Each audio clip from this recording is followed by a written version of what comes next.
हम लोग श्रीमद् भागवतम के प्रथम स्कंद के 11वें अध्याय के 24 से लेकर 26 श्लोक तक पढ़ने का प्रयास करेंगे। हम लोगों ने कल सुना था कि भगवान श्री कृष्ण द्वारका में प्रवेश कर रहे हैं और लास्ट में सुना था स्वयं च गुरुभिर्विप्रैः सदा रहे स्थविरैरपि आशीर्भिर्युज्यमानो अन्यैर्वन्दिभिश्चाविशत्पुरम्। स्वयं भी भगवान से पहले बोला था कि भगवान ने चांडाल पर्यंत लोगों को आशीर्वाद दिया, आश्वासन दिया। उसके बाद कहा कि स्वयं भी भगवान ने आशीर्वाद स्वीकार किया। और ये क्या आशीर्वाद स्वीकार किया बताया नहीं था कल, मैं भूल गया था कि आपकी कृपा से ही मैं कुरुक्षेत्र के युद्ध से जीवित वापस लौटा। इस तरह की बात भगवान बोलते थे। फिर स्वाभाविक सी बात है कि महायुद्ध हुआ, भगवान उसमें अस्त्र भी नहीं लिए थे, फिर भी भगवान वापस आ गए। ऐसे तो भगवान है, कौन मार सकता है उनको, लेकिन भाव तो ये प्रस्तुत करते हैं, देखिए आपकी कृपा से, आपके आशीर्वाद से, आपकी इच्छा से मैं देखिए उस महायुद्ध से वापस आ सका। इस प्रकार से भगवान बोलेंगे तो किसका हृदय नहीं जीत ले जाएंगे बताइए।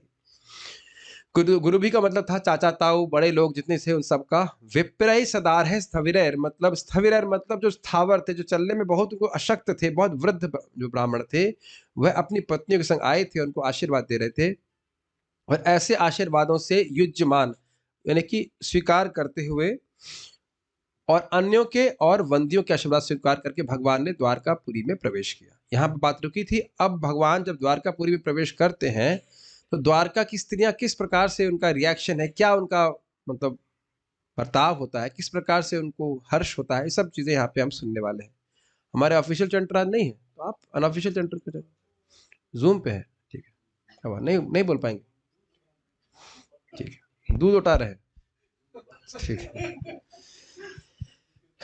राजमार्गं गते कृष्णे, राजमार्गं गते कृष्णे द्वारकायः कुलस्त्रियः, द्वारकायः कुलस्त्रियः हर्मण्या हर्मण्यारुरुहुर्विप्र, हर्मण्या अरुरुहुर्विप्रै हर्मण्याया हर्मण्यारुरुहुर्विप्र, हर्मण्यारुरुहुर्विप्रै तदईक्षण महोत्सवाः। तदीक्षणः मनोत्सवः। भाई ये मानना पड़ेगा कि सूत गोस्वामी जी अद्भुत हैं। किन शब्दों का एकदम एक स्पॉन्टेनियसली श्लोक बोल रहे हैं। आप लोग कभी आश्चर्य नहीं करते, एक के बाद एक ना, काव्य की दृष्टि से कितना सुंदर है, अर्थ की दृष्टि से, काव्य की दृष्टि से इज ब्रिलियंट। शिला सूत गोस्वामी की प्रभुपाद की जय। Amazing amazing what he speaks actually. एक एक श्लोक अपना अपने आप में अद्वितीय है। अब देखिए कैसे, राजमार्गं गते कृष्णे, राजमार्गं गते कृष्णे द्वारकायः कुलस्त्रियः, द्वारकायः कुलस्त्रियः हर्मण्यान्यारुरुहुर्विप्र, हर्मण्यारुरुहुर्विप्र तदईक्षण महोत्सवाः। तदीक्षणमहोत्सवः। राजमार्गं गते कृष्णे द्वारकायः कुलस्त्रियः, राजमार्गं गते कृष्णे द्वारकायः कुलस्त्रियः हर्मण्यायारुरुहुर्विप्र, तदीक्षण महोत्सवाः। हर्मण्यारुरुहुर्विप्रै तदीक्षणमहोत्सवः। विप्रई कहाँ से आ गया? विप्र, विप्र कोई बात नहीं, अभय दान दे रहे, ठीक है, छोड़ दे रहे आप। ओके, इसका अनुवाद कभी कभी अनऑफिशियल है ना, इसलिए ऑफिशियल वर्जन होता तो अलग बात होती। अनुवाद, हे शौनक जी, हे शौनक जी, विप्र शब्द यहाँ पे आ रहा था, तो शौनक जी को संबोधित कर रहे सूत गोस्वामी। जब भगवान राजमार्ग से होकर जा रहे थे तो द्वारका के प्रतिष्ठित परिवारों की सभी स्त्रियां भगवान का दर्शन करने के लिए अपने अपने महलों की अटारियों पर चढ़ गई थी। इसे वे एक महान उत्सव समझ रही थी। पहले समझ लीजिए कि अटारी का अर्थ क्या होता है। अटारी मतलब छज्जा, बालकनी, महल की छत नहीं। महल की छत पे माता जी लोग नहीं चढ़ सकते। कुछ याद आ रहा है इस तरह की बात हम लोग हस्तिनापुर में भी सुने थे जी। वो छत, हाँ वहां छत बोला गया था, लेकिन देखिए छत, महलों की छतें गोल होती है, तो कुछ इसी तरह की होगी कि छत के पास बालकनी कुछ होगी, उसी तरह से दिखा हो। छत पे नहीं चढ़ने के लिए, गुम्बज पे नहीं चढ़ेंगी स्त्रियां, समझ रहे हैं? एकदम समझ पा रहे हैं ना आप लोग? घूंघटधारी होंगी और कुलस्त्री हैं, बहुत ही प्रतिष्ठित परिवार की स्त्रियां हैं। तो वह बालकनी में कहा जाए, अटारी समझ गए आप लोग, कल धारण कर पा रहे हैं? बालकनी में खड़े होकर के कृष्ण को दर्शन कर रहे हैं।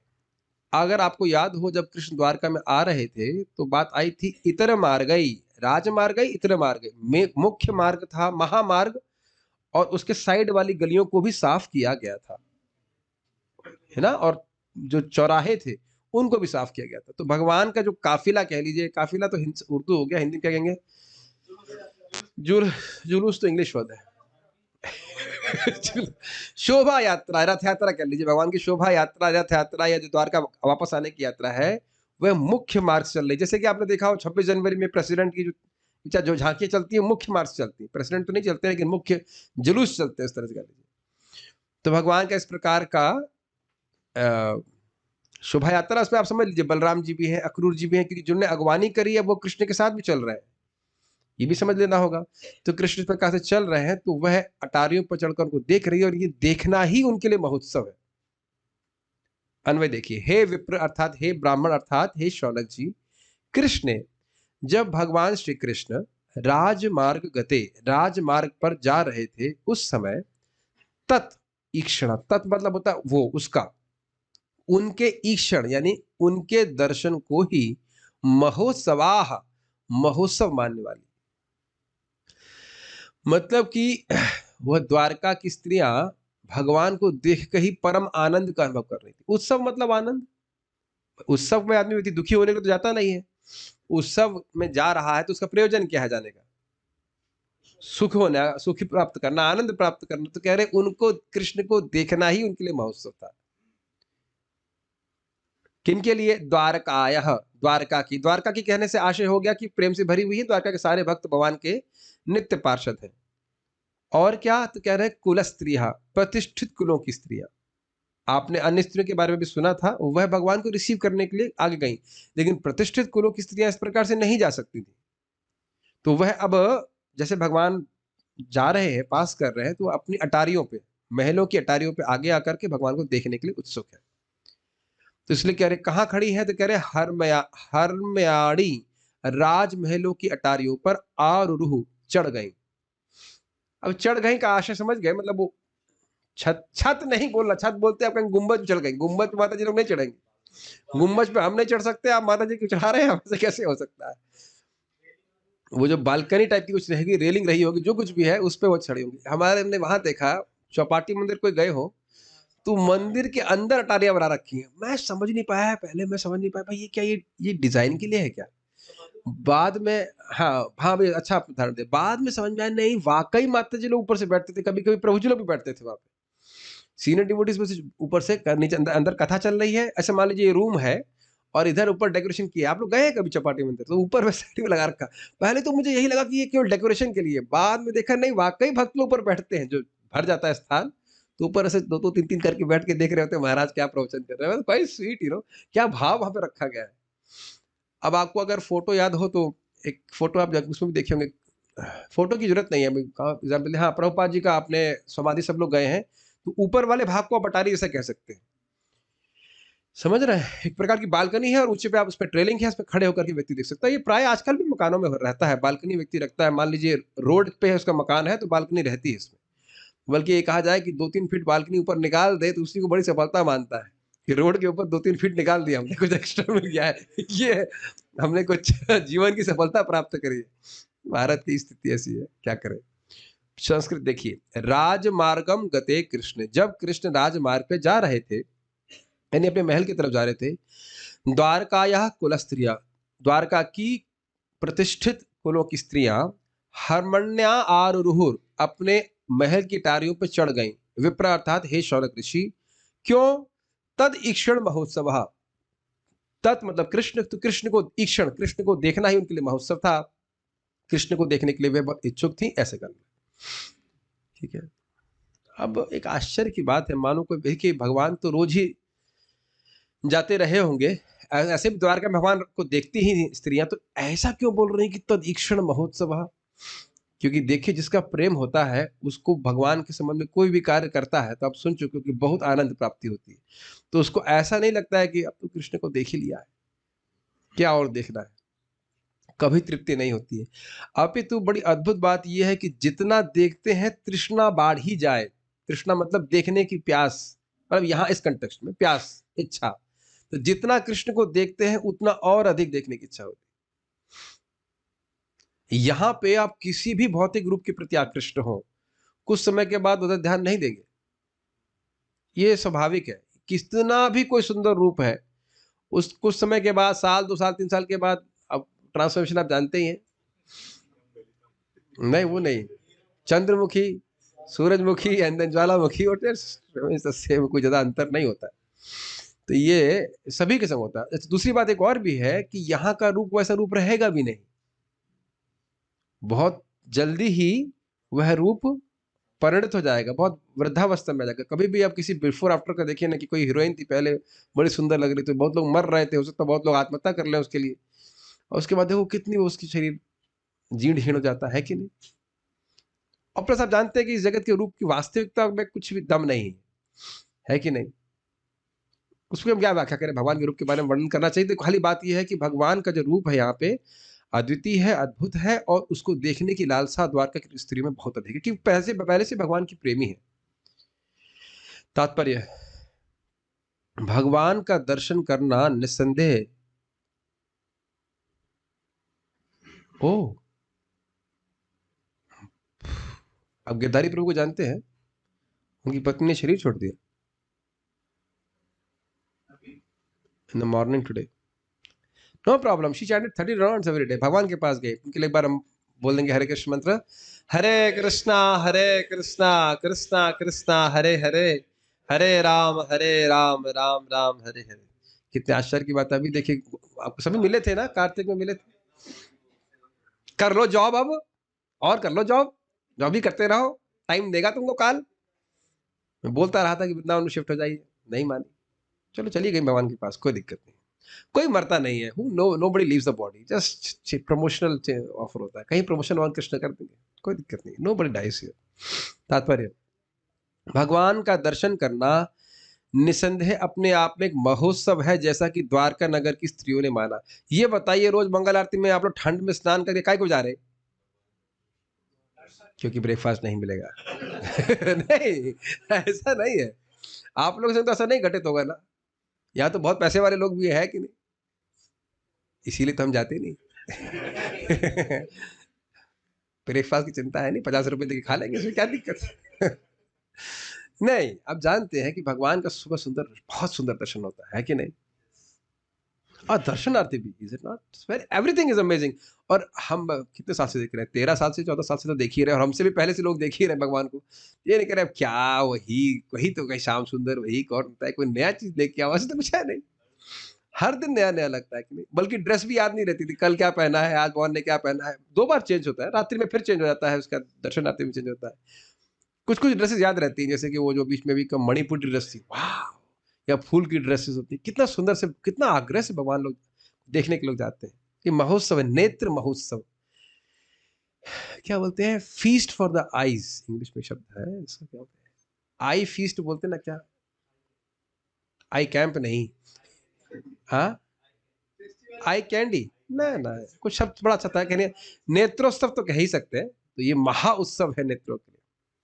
तो इस अवस्था में, साधना अवस्था में जब इतना उत्साह है, तो बताइए जब भगवत प्रेम से पूरित हो जाएगा तब कितना उत्साह, कितना आनंद होगा भगवान को देखने में। इसे आज भी भारत की श्रद्धालु स्त्रियां इसी तरह मनाती हैं, विशेषकर झूलना, झूलना, झूलन महोत्सव, यस, तथा जन्माष्टमी उत्सवों के अवसरों पर भगवान के मंदिर में, जहां उनके शाश्वत दिव्य रूप की पूजा की जाती है। शब्द प्रपात क्या लिख रहे हैं, शाश्वत दिव्य रूप, ये नहीं बोल रहे हैं कि स्टैचू की पूजा की जाती है। शब्द बहुत ध्यानपूर्वक रख रहे हैं प्रभुपाद जी। स्त्रियां सर्वाधिक संख्या में जुटती हैं, क्योंकि उनकी सहज श्रद्धा होती है कि यहाँ भगवान है, और प्रभुपाद जी इसकी बहुत प्रशंसा करेंगे। कुछ लोग ऐसा है कि बहुत ज्यादा तार्किक है, ये है, लेकिन वो ये नहीं समझ पाते कि कृष्ण यहाँ साक्षात अपने विग्रह के रूप में विद्यमान है। तो प्रभुपाद जी कहते हैं, ये सहज श्रद्धा स्त्रियों में होती है कि यहाँ भगवान है, और उनको प्रणाम करती हैं, उनकी सेवा भी करती है, ये उनसे उन तथाकथित तार्किकों से बहुत श्रेष्ठ है, जो भगवान पे विश्वास नहीं करते। प्रभुपाद जी लेक्चर में बोलते हैं, जो भगवान को मानता ही नहीं ऐसे करके हमने सुना है लेक्चर, जो भगवान को मानता ही नहीं, उससे तो ये बहुत अच्छे है ना, जो देख रहे हैं कि हाँ भाई यहाँ कृष्ण है। कुछ लोग कहते हैं भगवान सब जगह है, लेकिन कहीं सेवा नहीं करते। भगवान सब जगह है, लेकिन सेवा कहीं नहीं करेंगे, तो उससे तो अच्छा है ना भक्त कम से कम देखे हाँ भाई भगवान यहाँ है, विग्रह के रूप में उनकी सेवा करें। ये मैं इस मामले में माता जी लोग का बहुत मतलब कह सकते हैं प्रशंसा करूंगा कि सेवा भावना बहुत ज्यादा होती है। हम लोग को, मुझे अगर कोई बोलते 108 भोग बनाने हैं तो मैं तो 0 से शुरू करूंगा, फिर नेक्स्ट नंबर होगा 1 और उसके बाद सोचूंगा 8 है कि नहीं, उसके ऊपर नहीं जा सकता हूं मैं।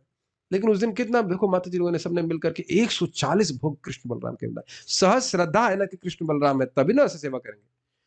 पुरुष लोग एक्सेप्शंस आर देयर, करना मृत, but I am talking about general. Is it not? आप बनाने वाले 108 भोग गिन भी नहीं पाएंगे, इंक्लूडिंग हम सब एक ही थाली चट्टे बट्टे हैं।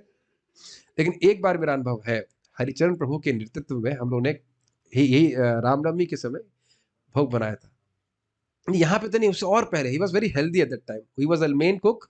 हम लोग सब उनको असिस्ट कर रहे थे। कृष्ण हॉल के किचन में बनाया था, बहुत अच्छा। अच्छा बहुत लगता है, एक्चुअली बहुत अच्छा लगता है। कभी ऐसा किया जाए तो अच्छा लगता है। मैंने इधर तो मतलब हम खाली बोल रहे हैं कि सेवा भावना से भगवान प्रसन्न होते हैं। अपने अस्त्र को पकड़ लेना चाहिए भाई। हम मान मान लीजिए स्त्री मान लें कि हम बहुत ज्यादा, हम मतलब स्त्रियों की तरफ से बोल रहा हूँ कि हम बहुत दार्शनिक नहीं है, ये नहीं वो नहीं, लेकिन सेवा और समर्पण तो है ना, तो उसको लगा दीजिए भगवान की तरफ, पार हो जाएंगे सीधे। मैं फिर बोल रहा हूं, देखिए भागवत में भगवान विष्णु दुर्वासा मुनि को बोलते हैं कि जैसे एक पतिव्रता स्त्री सेवा के द्वारा अपने पति को बिल्कुल कंट्रोल में लेके आ जाती है, ऐसे ही मेरे भक्त सेवा के द्वारा मुझे कंट्रोल कर लेते हैं। देखिए एग्जाम्पल दे रहे हैं ना माता जी लोगों का। कौन बोलता है कि माता जी नीचे है, बताइए। और अभी तक आप देखिए 3 स्त्रियों के बारे में खूब सुन चुके हैं भागवत में। पहली स्त्री किसके बारे में सुना? मैं गलत बोल गया, 4 स्त्रियां। उत्तरा, उसके बाद माता कुंती, उसके बाद हस्तिनापुर की स्त्री, और वहां क्या सुना? सर्वश्रुति मनोहर, भगवत प्रेम होना चाहिए। और उसके बाद अब यहाँ पे आप द्वारका की स्त्री के बारे में बोल, तो कहां बताइए नीचे रखा जा रहा है? भगवत भक्ति में कोई ऊंचा नीचा नहीं, अपनी बस क्या कह सकते हो उसको, जो उसका लगाम नहीं, अपना जो फील्ड है, जो अपना स्ट्रांग पॉइंट है, उसको पकड़ लेना है। भगवान सेवा से सुखी होते हैं। मंदिर में स्थापित भगवान का दिव्य स्वरूप साक्षात भगवान से भिन्न नहीं होता। बाप रे, किसी की श्रद्धा हो जाए तो उसका जीवन ही पलट जाए। मैं कई बार भक्तों को जूम पे बोल रहा हूं कि जैसे मैं देख रहा हूं आप लोगों को भी, कौन कौन वीडियो ऑन किए हैं, कौन नहीं है, कौन नहा के आए, कौन नहीं नहा के आए थे, जो भी है, ऐसे ही भगवान भी जूम पे देख रहे। जब बोल दिया यहाँ पे कि दिव्य स्वरूप साक्षात भगवान से भिन्न नहीं होता, तो मतलब नहीं होता। दिमाग मत लगाइएगा, दिमाग लगाने वालों ने लिख दिया यहाँ पे उसको, शास्त्र के अनुसार। भगवान केवल नाटक कर रहे हैं, भगवान नाटक करने में बहुत तेज है। ऐसे खड़े रहेंगे तो खड़े रहेंगे। इस दुनिया में आप देखते नहीं, कुछ इंसान होते हैं पार्टी में से खड़े रहेंगे तो खड़े रहेंगे, सांस भी नहीं लेते प्रैक्टिकली। इंसान भी इस प्रकार का स्टैचू का अभिनय कर सकता है, तो कृष्ण नहीं कर सकते? बताइए, केवल अभिनय कर रहे हैं। आपको फिर आप सब चैतन्य चरितामृत में जानते ही, वो जो छोटा ब्राह्मण था, वो कहा चलिए गोपाल जी चलिए हमारे आप शादी का वो साक्षी बनिए। तो गोपाल जी कहते हैं अरे मैं तो विग्रह हूं, मैं कैसे चल सकता हूँ? तो कहते आप बोल सकते हैं तो आप चल नहीं सकते। आप फंसा दिया गोपाल जी को। तो गोपाल जी फिर चल रहे हैं और बिल्कुल क्यूट वे में कह रहे हैं, और चल रहे हैं। उनकी जो पायल की आवाज आ रही, छम छम छम छम, उसके द्वारा उसको मालूम चल रहा है कि कृष्ण मेरे पीछे चल रहे हैं। और उनको चावल बनाता, बस खाली एक शेर चावल और घी, एक शेर चावल और घी बनाकर खिलाते। कितना भक्तों से प्रेम है बताइए।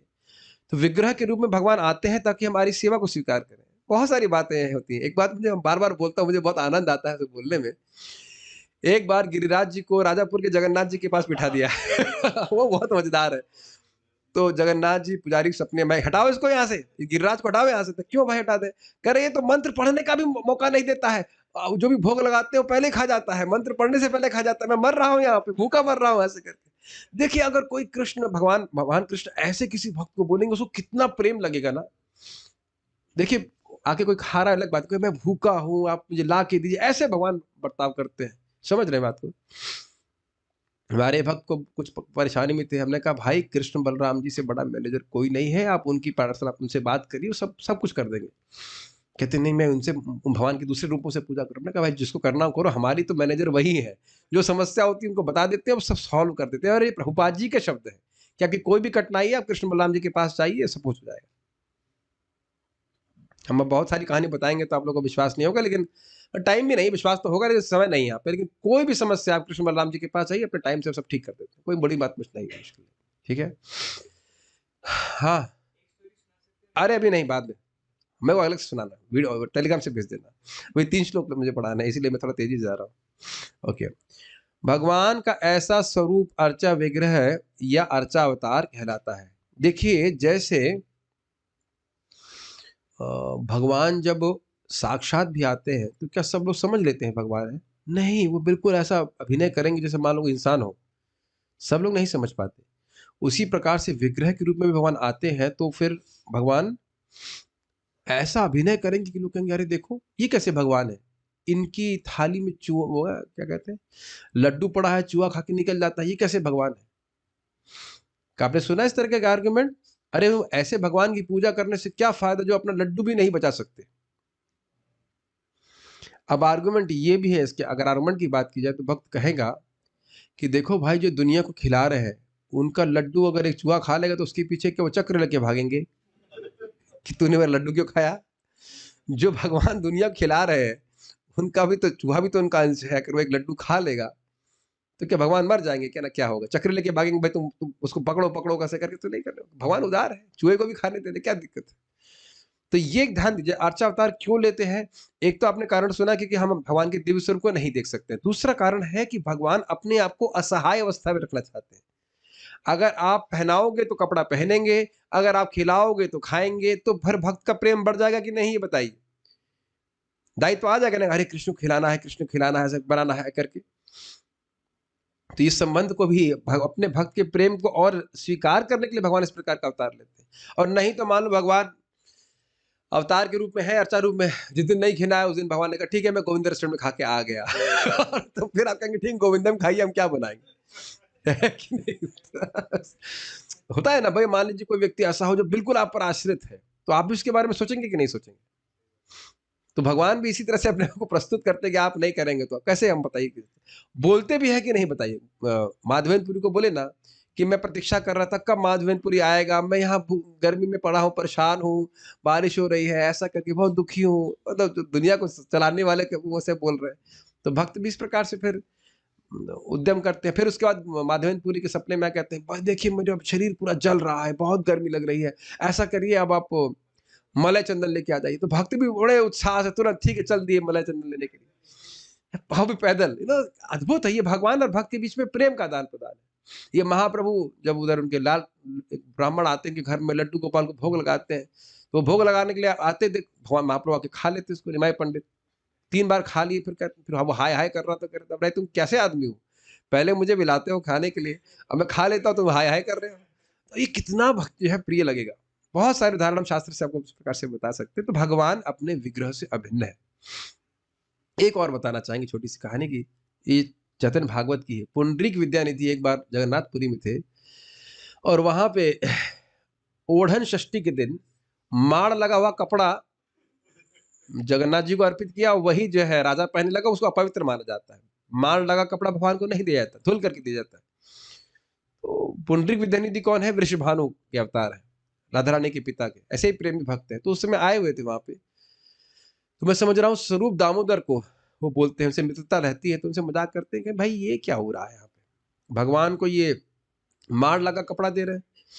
तो उन्होंने कहा भाई भगवान तो परब्रह्म है, तो शुद्ध होने कुछ भी दिया जा सकता है, यहाँ का परंपरा है इस प्रकार से। तो भगवान तो ब्रह्म है तो राजा भी ब्रह्म है, हा हा हा हा ऐसे हंसने लगे वो, ये उसी प्रसाद को राजा भी स्वीकार कर रहा है। ऐसे हंसते हुए आ गए। रात में बलराम जी और जगन्नाथ जी है और दे चाटा मारना शुरू किया उसको कि तुम मेरे सेवकों को क्यों की सेवा में तुम क्यों कमेंट कर रहे हो, और इतना मारे कि गला सूज गया, सॉरी गाल सूज गया उनका। 15 दिन वो बाहर नहीं निकल के आए। फिर कहते बाप बाप मुझे छोड़ दो, आगे से कभी नहीं कहूंगा।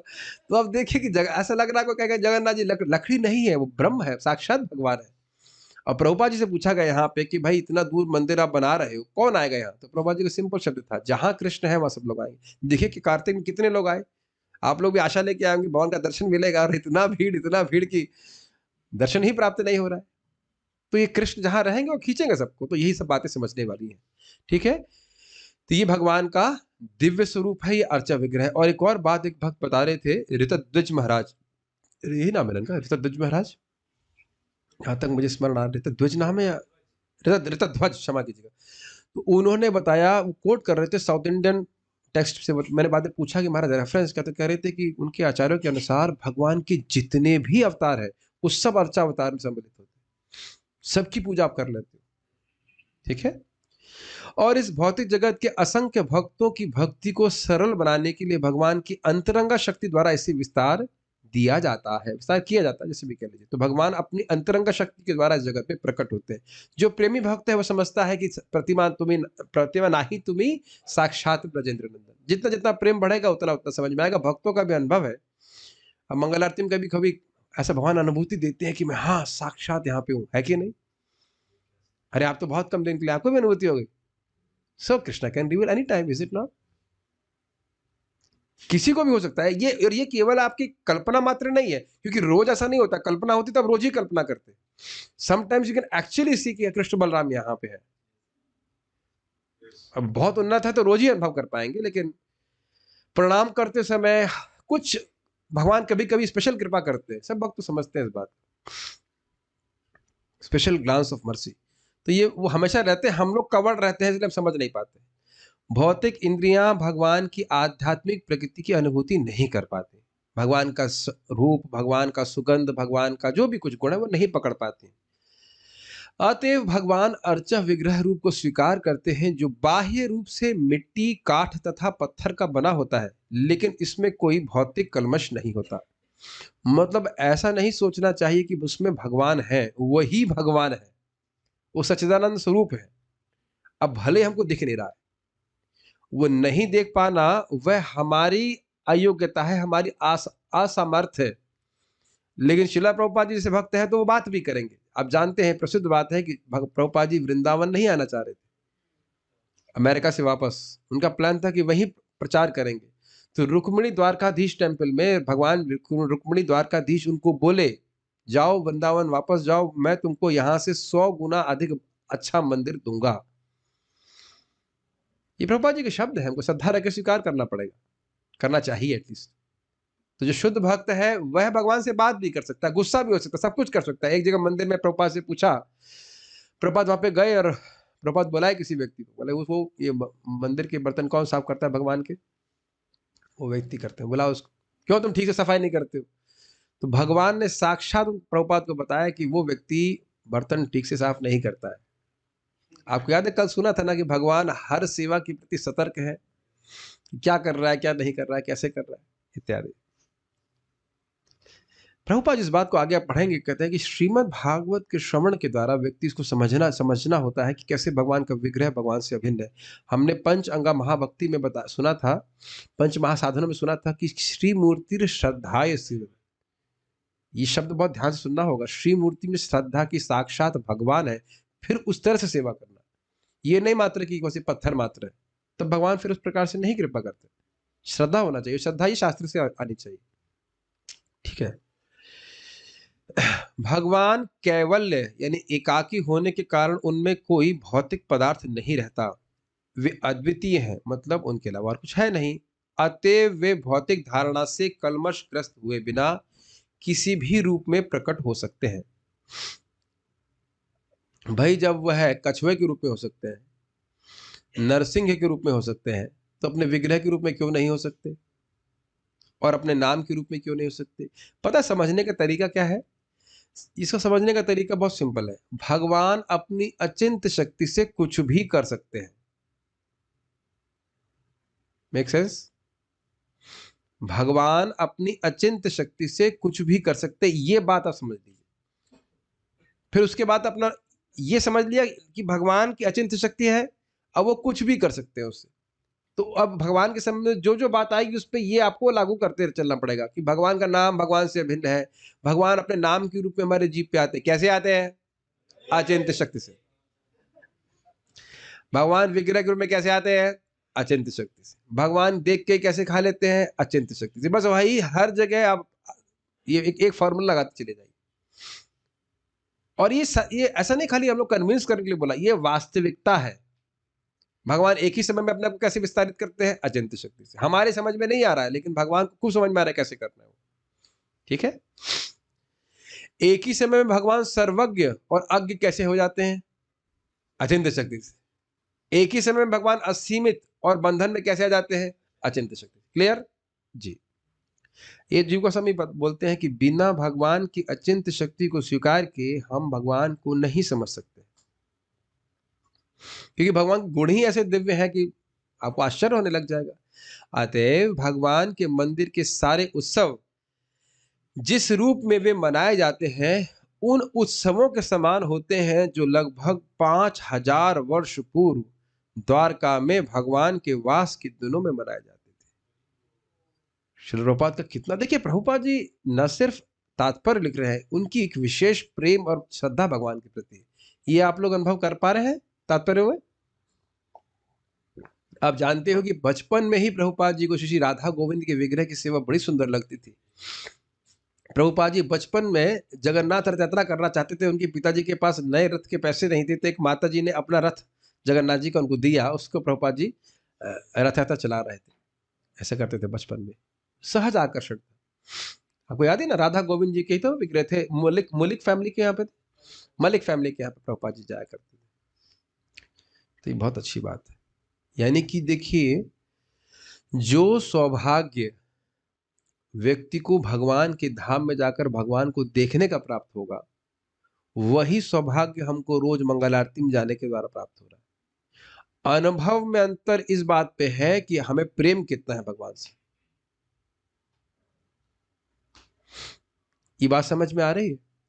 और जब भगवान यहाँ पे थे तब भी क्या सभी को आनंद दे रहे थे? क्या शिशुपाल और जरासंध भगवान को देख के बहुत खुश हो रहे थे? कंदर्प कोटि कमनीय विशेष शोभम, नहीं। क्या दुर्योधन भगवान को देख के बहुत सुखी हो रहा था? क्या अन्य असुर नहीं हो रहे थे? तो क्यों नहीं हो रहे थे बताइए? प्रेम नहीं था। तो ध्यान दीजिए कि भौतिक स्थिति की बात नहीं है, कितना चेतना शुद्ध है उस पर निर्भर करता है। आप लोग चैतन्य चरितामृत में सुन चुके हैं कि जब भक्ति की लता बढ़ते बढ़ते भगवान के चरण कमलों तक पहुंच जाती है और वहां से फूल, प्रेम रूपी फल उत्पन्न होता है, तो यहीं बैठे बैठे भक्ति के आनंद को अनुभव करता है, भक्ति का आस्वादन करता है। हम लोग पढ़ चुके हैं चैतन्य चरितामृत। तो मेन बात प्रेम की है। ठीक है। जैसे आप सुनेंगे ही चैतन्य चरितामृत में महाप्रभु किस प्रकार से जगन्नाथ जी को देखते ही बेहोश हो जाते, और फिर नित्यानंद प्रभु भी देख के बेहोश हो जाते। ठीक है।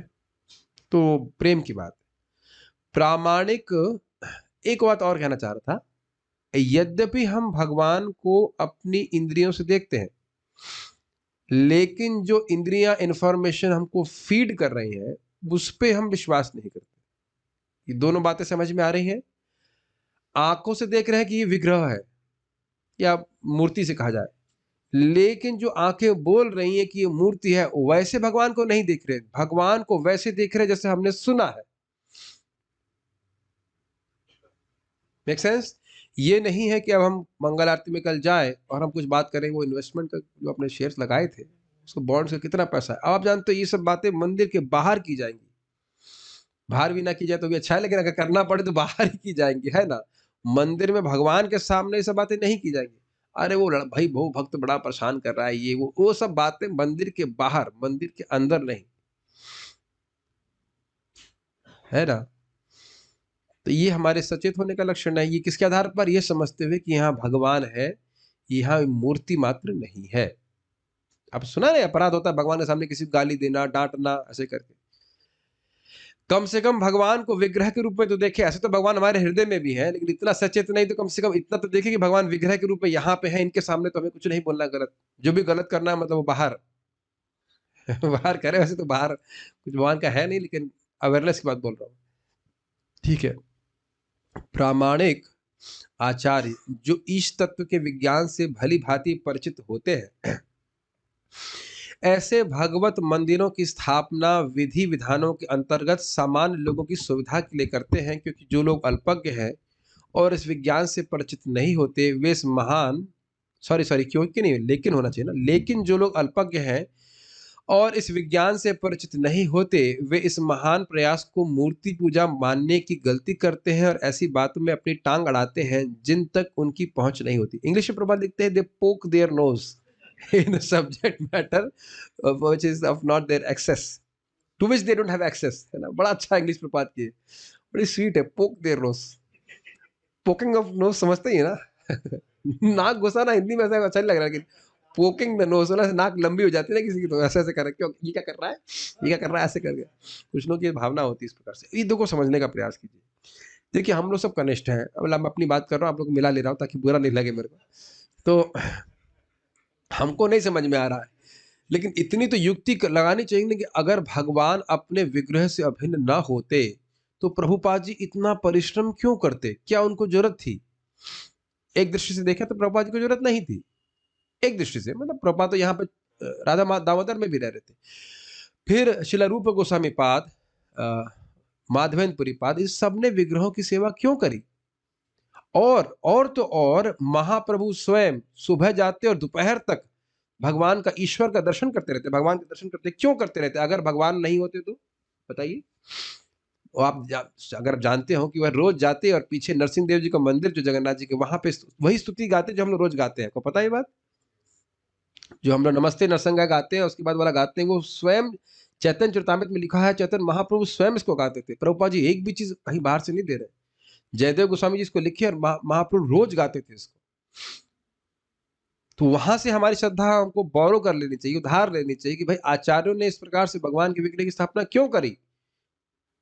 केवल ऐसा नहीं कि भाई आप कुछ लोगों को कुछ करने के लिए होना चाहिए, कुछ आरती बत्ती घुमाए, कुछ टाइम पास करे, ऐसा नहीं है, ठीक है कि नहीं? तो इसलिए ये करना चाहिए। ये पहली बात तो क्लियर। दूसरा क्या है, जो लोग नहीं समझते वो सोचते हैं मूर्ति पूजा हो रही है। इस संबंध में प्रसिद्ध घटना है, मैं समझता हूँ यहाँ पे जितने भक्त हैं उनको पता ही होगा, लेकिन फिर भी मैं उस कथा को बताना चाहता हूँ कि भगवान की मूर्ति पूजा नहीं, मूर्ति मतलब हम कोई स्टैचू की पूजा नहीं कर रहे, पत्थर को नहीं पूज रहे। एक व्यक्ति का कथन है कि पत्थर पूजे हरि मिले तो मैं पूजू पहाड़, कि पत्थर पूज करके अगर भगवान मिलते हैं तो मैं पहाड़ को पूजूंगा। अब ये सब धारणा जो है इसका शास्त्र में कोई बेसिस नहीं, ये केवल अपना शुष्क तर्क है। इस संबंध में परम पूज्य राधा गोविंद महाराज जी अपने बारे में बता रहे थे कि एक बार वो कहीं जा रहे होंगे प्रचार में विदेश, तो रास्ते में, कहाँ पे था वो, सऊदी अरब में कहीं पे, ट्रांजिट फ्लाइट थी, वहां से चेंज करना था। तो महाराज बैठे हुए थे एयरपोर्ट पे, तो एक व्यक्ति ऑफिसर उनको बुलाया वहां का, वो मुसलमान था, और उन्होंने महाराज से पूछा कि आप लोग पत्थर पूछते हैं? तो मैंने पूछा आप कौन है? तो हम हिंदू हैं, जो भी बोला। मैंने सुना हिंदू लोग पत्थर पूछते हैं। महाराज ने कहा नहीं, पत्थर पे तो हम खड़े हैं, पत्थर को तो नहीं पूछते हैं पत्थर कहाँ पूछते? नहीं कहता नहीं, हमने सुना है हिंदू लोग पत्थर को पूछते हैं इत्यादि। तो इतने में से बात हो रही थी, उसके क्या होता है, नमाज का समय हो गया, तो नमाज पढ़ने लगा। तो महाराज में जब करने लगे, महाराज कहने लगे हमें सोचने का मौका मिल गया क्या उत्तर देना है उसका। तो उससे पूछे जब नमाज हो गई कि तुम हम नमाज पढ़ रहे थे, आप ये बताइए कि खुदा नमाज सुनता है आपकी या ऐसे ही पढ़ रहे थे? अरे सुनता नहीं तो पढ़े क्यों होंगे, वो बिल्कुल पढ़ सुनता है हमारी नमाज को। तो महाराज पूछे कि आप कैसे सुनते हो? तो क्रोधित हो गया, कहता आप कैसे सुनते हैं, चिढ़ के। और महाराज ने कहा मैं तो अपने कान से सुनता हूँ, आप कैसे सुनते हैं? मैं अपने कान से सुनता हूँ, खुदा कैसे सुनता है, कहां से? जल्दी जल्दी में खुदा कैसे सुनता है महाराज पूछे तो उसके मुंह से निकल गया कान से सुनता है। अब वो शक पक, समझ रहे हैं, कान से सुनता है। तो महाराज बोले भाई कान से सुनता है, कुछ बोलता भी है? अरे नहीं नहीं, कुरान अल्लाह ने बोली है। तो कहते हैं, फिर महाराज पूछे आप कैसे बोलते हो? कहते हैं मुंह से बोलते हैं। आप कैसे बोलते हैं? मुंह से बोलते हैं। खुदा कैसे बोलता है? मुंह से। फिर फंस गया, भगवान अल्लाह मुंह से बोलता है। तो महाराज बोले भाई अल्लाह का मुंह और कान ही है, अल्लाह लूला लगड़ा है क्या जो शरीर नहीं है उनका? तो कह रहे हैं अल्लाह का एक दिव्य रूप, भगवान का एक दिव्य रूप है। भगवान, हम पत्थर को नहीं पूजते, पत्थर में भगवान है। भगवान की जब मूर्ति उकेरी जाती है शास्त्र के अनुसार और उनको क्या कहते हैं प्राण प्रतिष्ठा की जाती है, तो भगवान वो भगवान ही होते हैं। उनकी भगवान की सेवा करते, पत्थर की पूजा नहीं करते। पत्थर तो मैं खड़ा हूँ। तो बड़ा खुश हुआ, कहता है ऐसा मैं तो एक्सप्लेनेशन कभी जिंदगी में नहीं सुने। आज हमारा तो घड़ी भी दी ऐसे। तो ये मैंने उदाहरण क्यों दिया, जो लोग इस विज्ञान को नहीं समझते हैं वह ऐसा बोलते हैं, क्या ये भावुक लोग हैं, क्या मंदिर में जाके करोगे। अच्छा, एक और उदाहरण बहुत सुंदर देते हैं, प्रचार की दृष्टि से बहुत अच्छा है। मान लो कहते हैं अरे भगवान तो सब जगह है, ये भगवान के मंदिर में जाने की क्या जरूरत है। तो उसे भक्त लोग बोलते हैं भाई कोई मान लो प्यासा हो तो उसे बोलो कि पानी चाहिए। तो अब उनको कहें, जैसे मैं बोला मुझे पानी चाहिए, तो हमारे प्रेम कृष्ण बोले प्रभु जी पानी तो सब जगह है हवा में सब जगह पानी है, तो क्या जरूरत है पानी लेने की। ऐसे ऐसे करके आप पी लीजिए पानी बताइए। लेकिन आप जानते हैं कि भले पानी एक सब जगह है वाष्प के रूप में, लेकिन अगर आपको पानी पीना है तो कंडेंस रूप में ग्लास लेना पड़ेगा और पीना पड़ेगा, तभी पानी आप ग्रहण कर सकते हो। उसी प्रकार से भगवान सब जगह है लेकिन दिख तो कहीं नहीं रहे ना। प्रैक्टिकली पहली बात तो देखा जाए कि दिख नहीं रहे। दूसरी बात, अब देखो ये सब बहुत सारी बातें इसमें फंसी हुई हैं। जो कह रहा है कि भगवान सब जगह है, उसको दिख रहा है क्या? आप कुछ समय के लिए नास्तिक बन जाओगे तो हमें तो कुछ नहीं दिख रहा है, क्या बात कर रहे हो? ये कहां से मालूम चला कि भगवान सब जगह है? शास्त्र से। तो भगवान का वही शास्त्र भागवत कह रहा है कि भगवान अपने मूर्ति में, अपने फोटो में और जल में, अग्नि में, मन में, ऐसे करके 8 स्थानों में, पेंट में जहां भगवान की मूर्ति को उकेरा जाता है, बालू में, वहां भगवान रहते हैं और भगवान हमारी सेवा को स्वीकार करते हैं। कोई पैसे हैं किसी के पास 500 1000 रुपए के नोट है, घबराओ मत केवल एक्सपेरिमेंट के लिए। सब ऐसे फक्कड़बाज। हम बहुत सारी बातें इसलिए बोल रहे हैं क्योंकि ये सिर्फ प्रचार के लिए बहुत सारी बातें आपको समझ में आएंगी, ठीक है। तो दूसरा एग्जाम्पल आपको हम देंगे पोस्ट ऑफिस का। तो जो डोनेशन, हाँ 100 रुपये, ठीक है अभी जो करने वाला हो तो उतना भी नहीं देंगे। तो खैर, पोस्ट ऑफिस का कार्य क्षेत्र सब जगह होता है कि नहीं? पोस्ट ऑफिस का कार्य क्षेत्र सब जगह होता है। अब तो ऐसा नहीं कि अब आप अपने लेटर को यहीं फेंक देंगे और पहुंच जाएगा ऐसा तो नहीं होता है। पोस्ट क्या कहते हैं, लाल रंग का डब्बे, क्या पोस्ट बॉक्स में ही डालेंगे तो वो पहुंचेगा, ठीक। उसी प्रकार से भगवान का विग्रह के द्वारा भगवान हमारी सेवा को स्वीकार करते हैं। एक और उदाहरण दिया जाता है कि भाई जैसे सब देख रहे हैं ना 100 रुपए के नोट, हमारे डिवोटी सब देख रहे हैं, हाँ ये तो दिखाई पड़ रहा है आपको, इसमें कोई दिक्कत नहीं है, यस। अब मैं कहूं कि मैं इसके ऊपर चटनी डाल के समोसा खाऊंगा, कहेंगे प्रभु जी समोसा तो बहुत महंगा पड़ेगा, समोसा 10 रुपए का आता है प्रभु जी, 20 रुपए का समोसा, 100 रुपए का ये पत्ता, तो ये भी तो पेपर है। लेकिन आप जानते हैं कि पेपर ये अधिकृत है, वापस पेपर ये अधिकृत है, तो इसको हम फाड़ने में भी डर लगेगा और हम इस समोसा चटनी नहीं खाएंगे। Clear boss? तो अब ये कभी कोई व्यक्ति बोले कि भगवान का विग्रह तुम भावुकता में कर रहे हो, ये कर रहे हो, करो ना, तो ये सारे आर्गुमेंट आपको दे सकते हैं। तो हम थोड़ा प्रचार की दृष्टि से भी बात बोल रहे हैं। जो लोग अब इस सिद्धांत को नहीं समझ रहे हैं तो लोग सोचते हैं हम लोग भावुक हैं, ठीक है, लेकिन भावुकता नहीं, इसके पीछे शास्त्र का सिद्धांत है। अतएव वे स्त्रियां या पुरुष जो भगवान के दिव्य स्वरूप की झांकी प्राप्त करने के लिए भगवान के मंदिरों में उत्सव रचाते हैं, भगवान के दिव्य रूप में विश्वास न करने वालों से 1000 गुना धन्य है। देखिए, भले ही वह कोई बहुत दार्शनिक चिंतन में आगे ना हो, लेकिन भगवान के विग्रह पे विश्वास है, गुरु और शास्त्रों की बात को सुन करके, तो वो बहुत अच्छा व्यक्ति है। प्रभुपाद जी का आप प्रसिद्ध उदाहरण जानते हैं। प्रभुपाद दार्शनिकों से पूछ रहे थे भगवान कौन है, तो उन्होंने कहा हम ये नहीं जानते भगवान कौन है, हम भगवान के बारे में जानते हैं। तो उन्होंने कहा फिर आप वास्तविक रूप से दार्शनिक नहीं है, या कहते हैं धार्मिक धर्म क्या बोले थे वो, थियोलॉजियंस एंड थियोसॉफियंस। तो कहते हैं आप वाकई थियोलॉजिस्ट नहीं है, आप थियोसॉफियन है, कि आप भगवान के बारे में जानते हैं कि ये नहीं जानते कि भगवान कौन है। और प्रभुपाद बोले भी कि आप टीचर नहीं चीटर हो, आप बोल रहे हो कि हम भगवान के बारे में जानते नहीं, आपको भगवान के बारे में कुछ पता ही नहीं, नाम पता नहीं। और फिर सरस्वती को बुलाया, मालती माता जी की लड़की को, कौन है भगवान? Krishna is the supreme personality of God head. वो छोटी बच्ची बता दी कि कृष्णा भगवान है। और महाराज बता रहे थे अमेरिका में गए तो एक परिवार में गए घर में, तो वहां छोटी बच्ची को पूछा अच्छा भगवान कौन है? तो कृष्ण भगवान है। उनकी माँ का नाम क्या है? यशोदा। तो सहज ज्ञान है बच्चों को सुन करके। तो ऐसे बच्चे, ऐसे लोग हजारों गुना धन्य है जो इस प्रकार से लोगों से जो गजब हैरान हूँ भगवान तुमको कैसे रिझाऊं मैं, अलख निरंजन कहते हैं, भगवान पर विश्वास नहीं करते। इस श्लोक से प्रतीत होता है, इसीलिए भगवान कहते हैं उदारः सर्व एवेते ज्ञानी त्वात्मैव मे मतम। ये 4 प्रकार के लोग जो भगवान के पास आते हैं तो उनको उदार क्यों कह रहे हैं? क्योंकि पहली बात तो भगवान को एक व्यक्ति मान रहे हैं, तभी तो कुछ मांगने के लिए आ रहे हैं, कुछ अर्थ चाहिए, कुछ दुख की निवृत्ति चाहिए, या जिज्ञासा है, या ज्ञानी कोई भी है, यह तो मान रहा है ना कि भगवान एक व्यक्ति है, निराकार तो नहीं मान रहा ना, इसलिए कहते हैं उदार बहुत है। इस श्लोक से प्रतीत होता है कि द्वारका के निवासी बड़े बड़े महलों के मालिक थे। ये कैसे प्रतीत हुआ बताइए?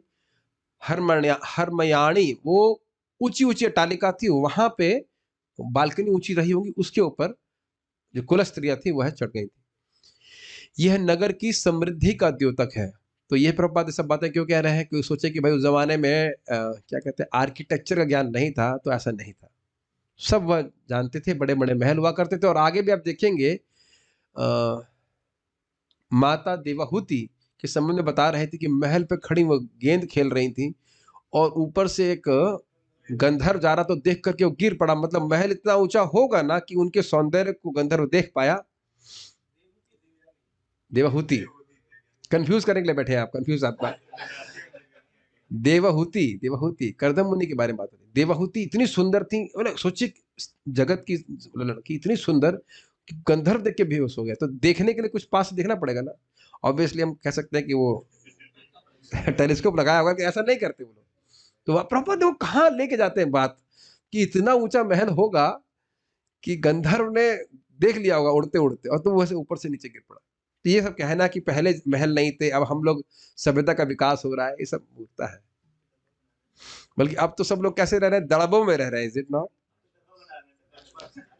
मैच बॉक्स, ठीक है, और उसमें तीलियों की तरह रह रहे हैं लोग खाने को नहीं मिल रहा, और उसमें अग्नि की तरह लड़ाई हो रही है ठीक है। चलिए, स्त्रियां जुलूस को देखने तथा भगवान की झांकी प्राप्त करने के उद्देश्य से अटारियों पर चढ़ गई। सब समझ में आ रहा हो, अटारी इत्यादि। स्त्रियां मार्गों की भीड़ में के बीच में नहीं गईं और इस तरह उनकी प्रतिष्ठा भली भांति बनी रही। तो ये कुल स्त्रियां थी, अन्य स्त्रियां गई थी, आप पहले सुन चुके हो।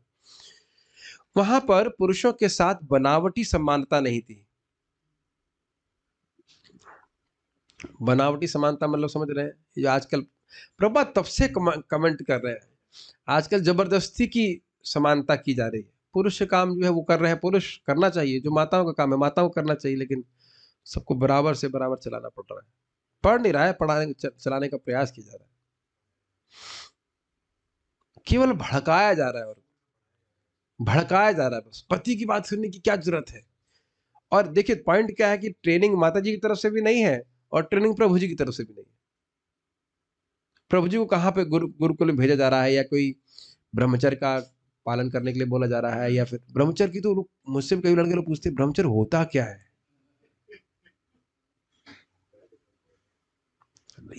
पता ही नहीं है कि ब्रह्मचर्य क्या होता है, तो पालन कैसे करेगा जरा बताइए।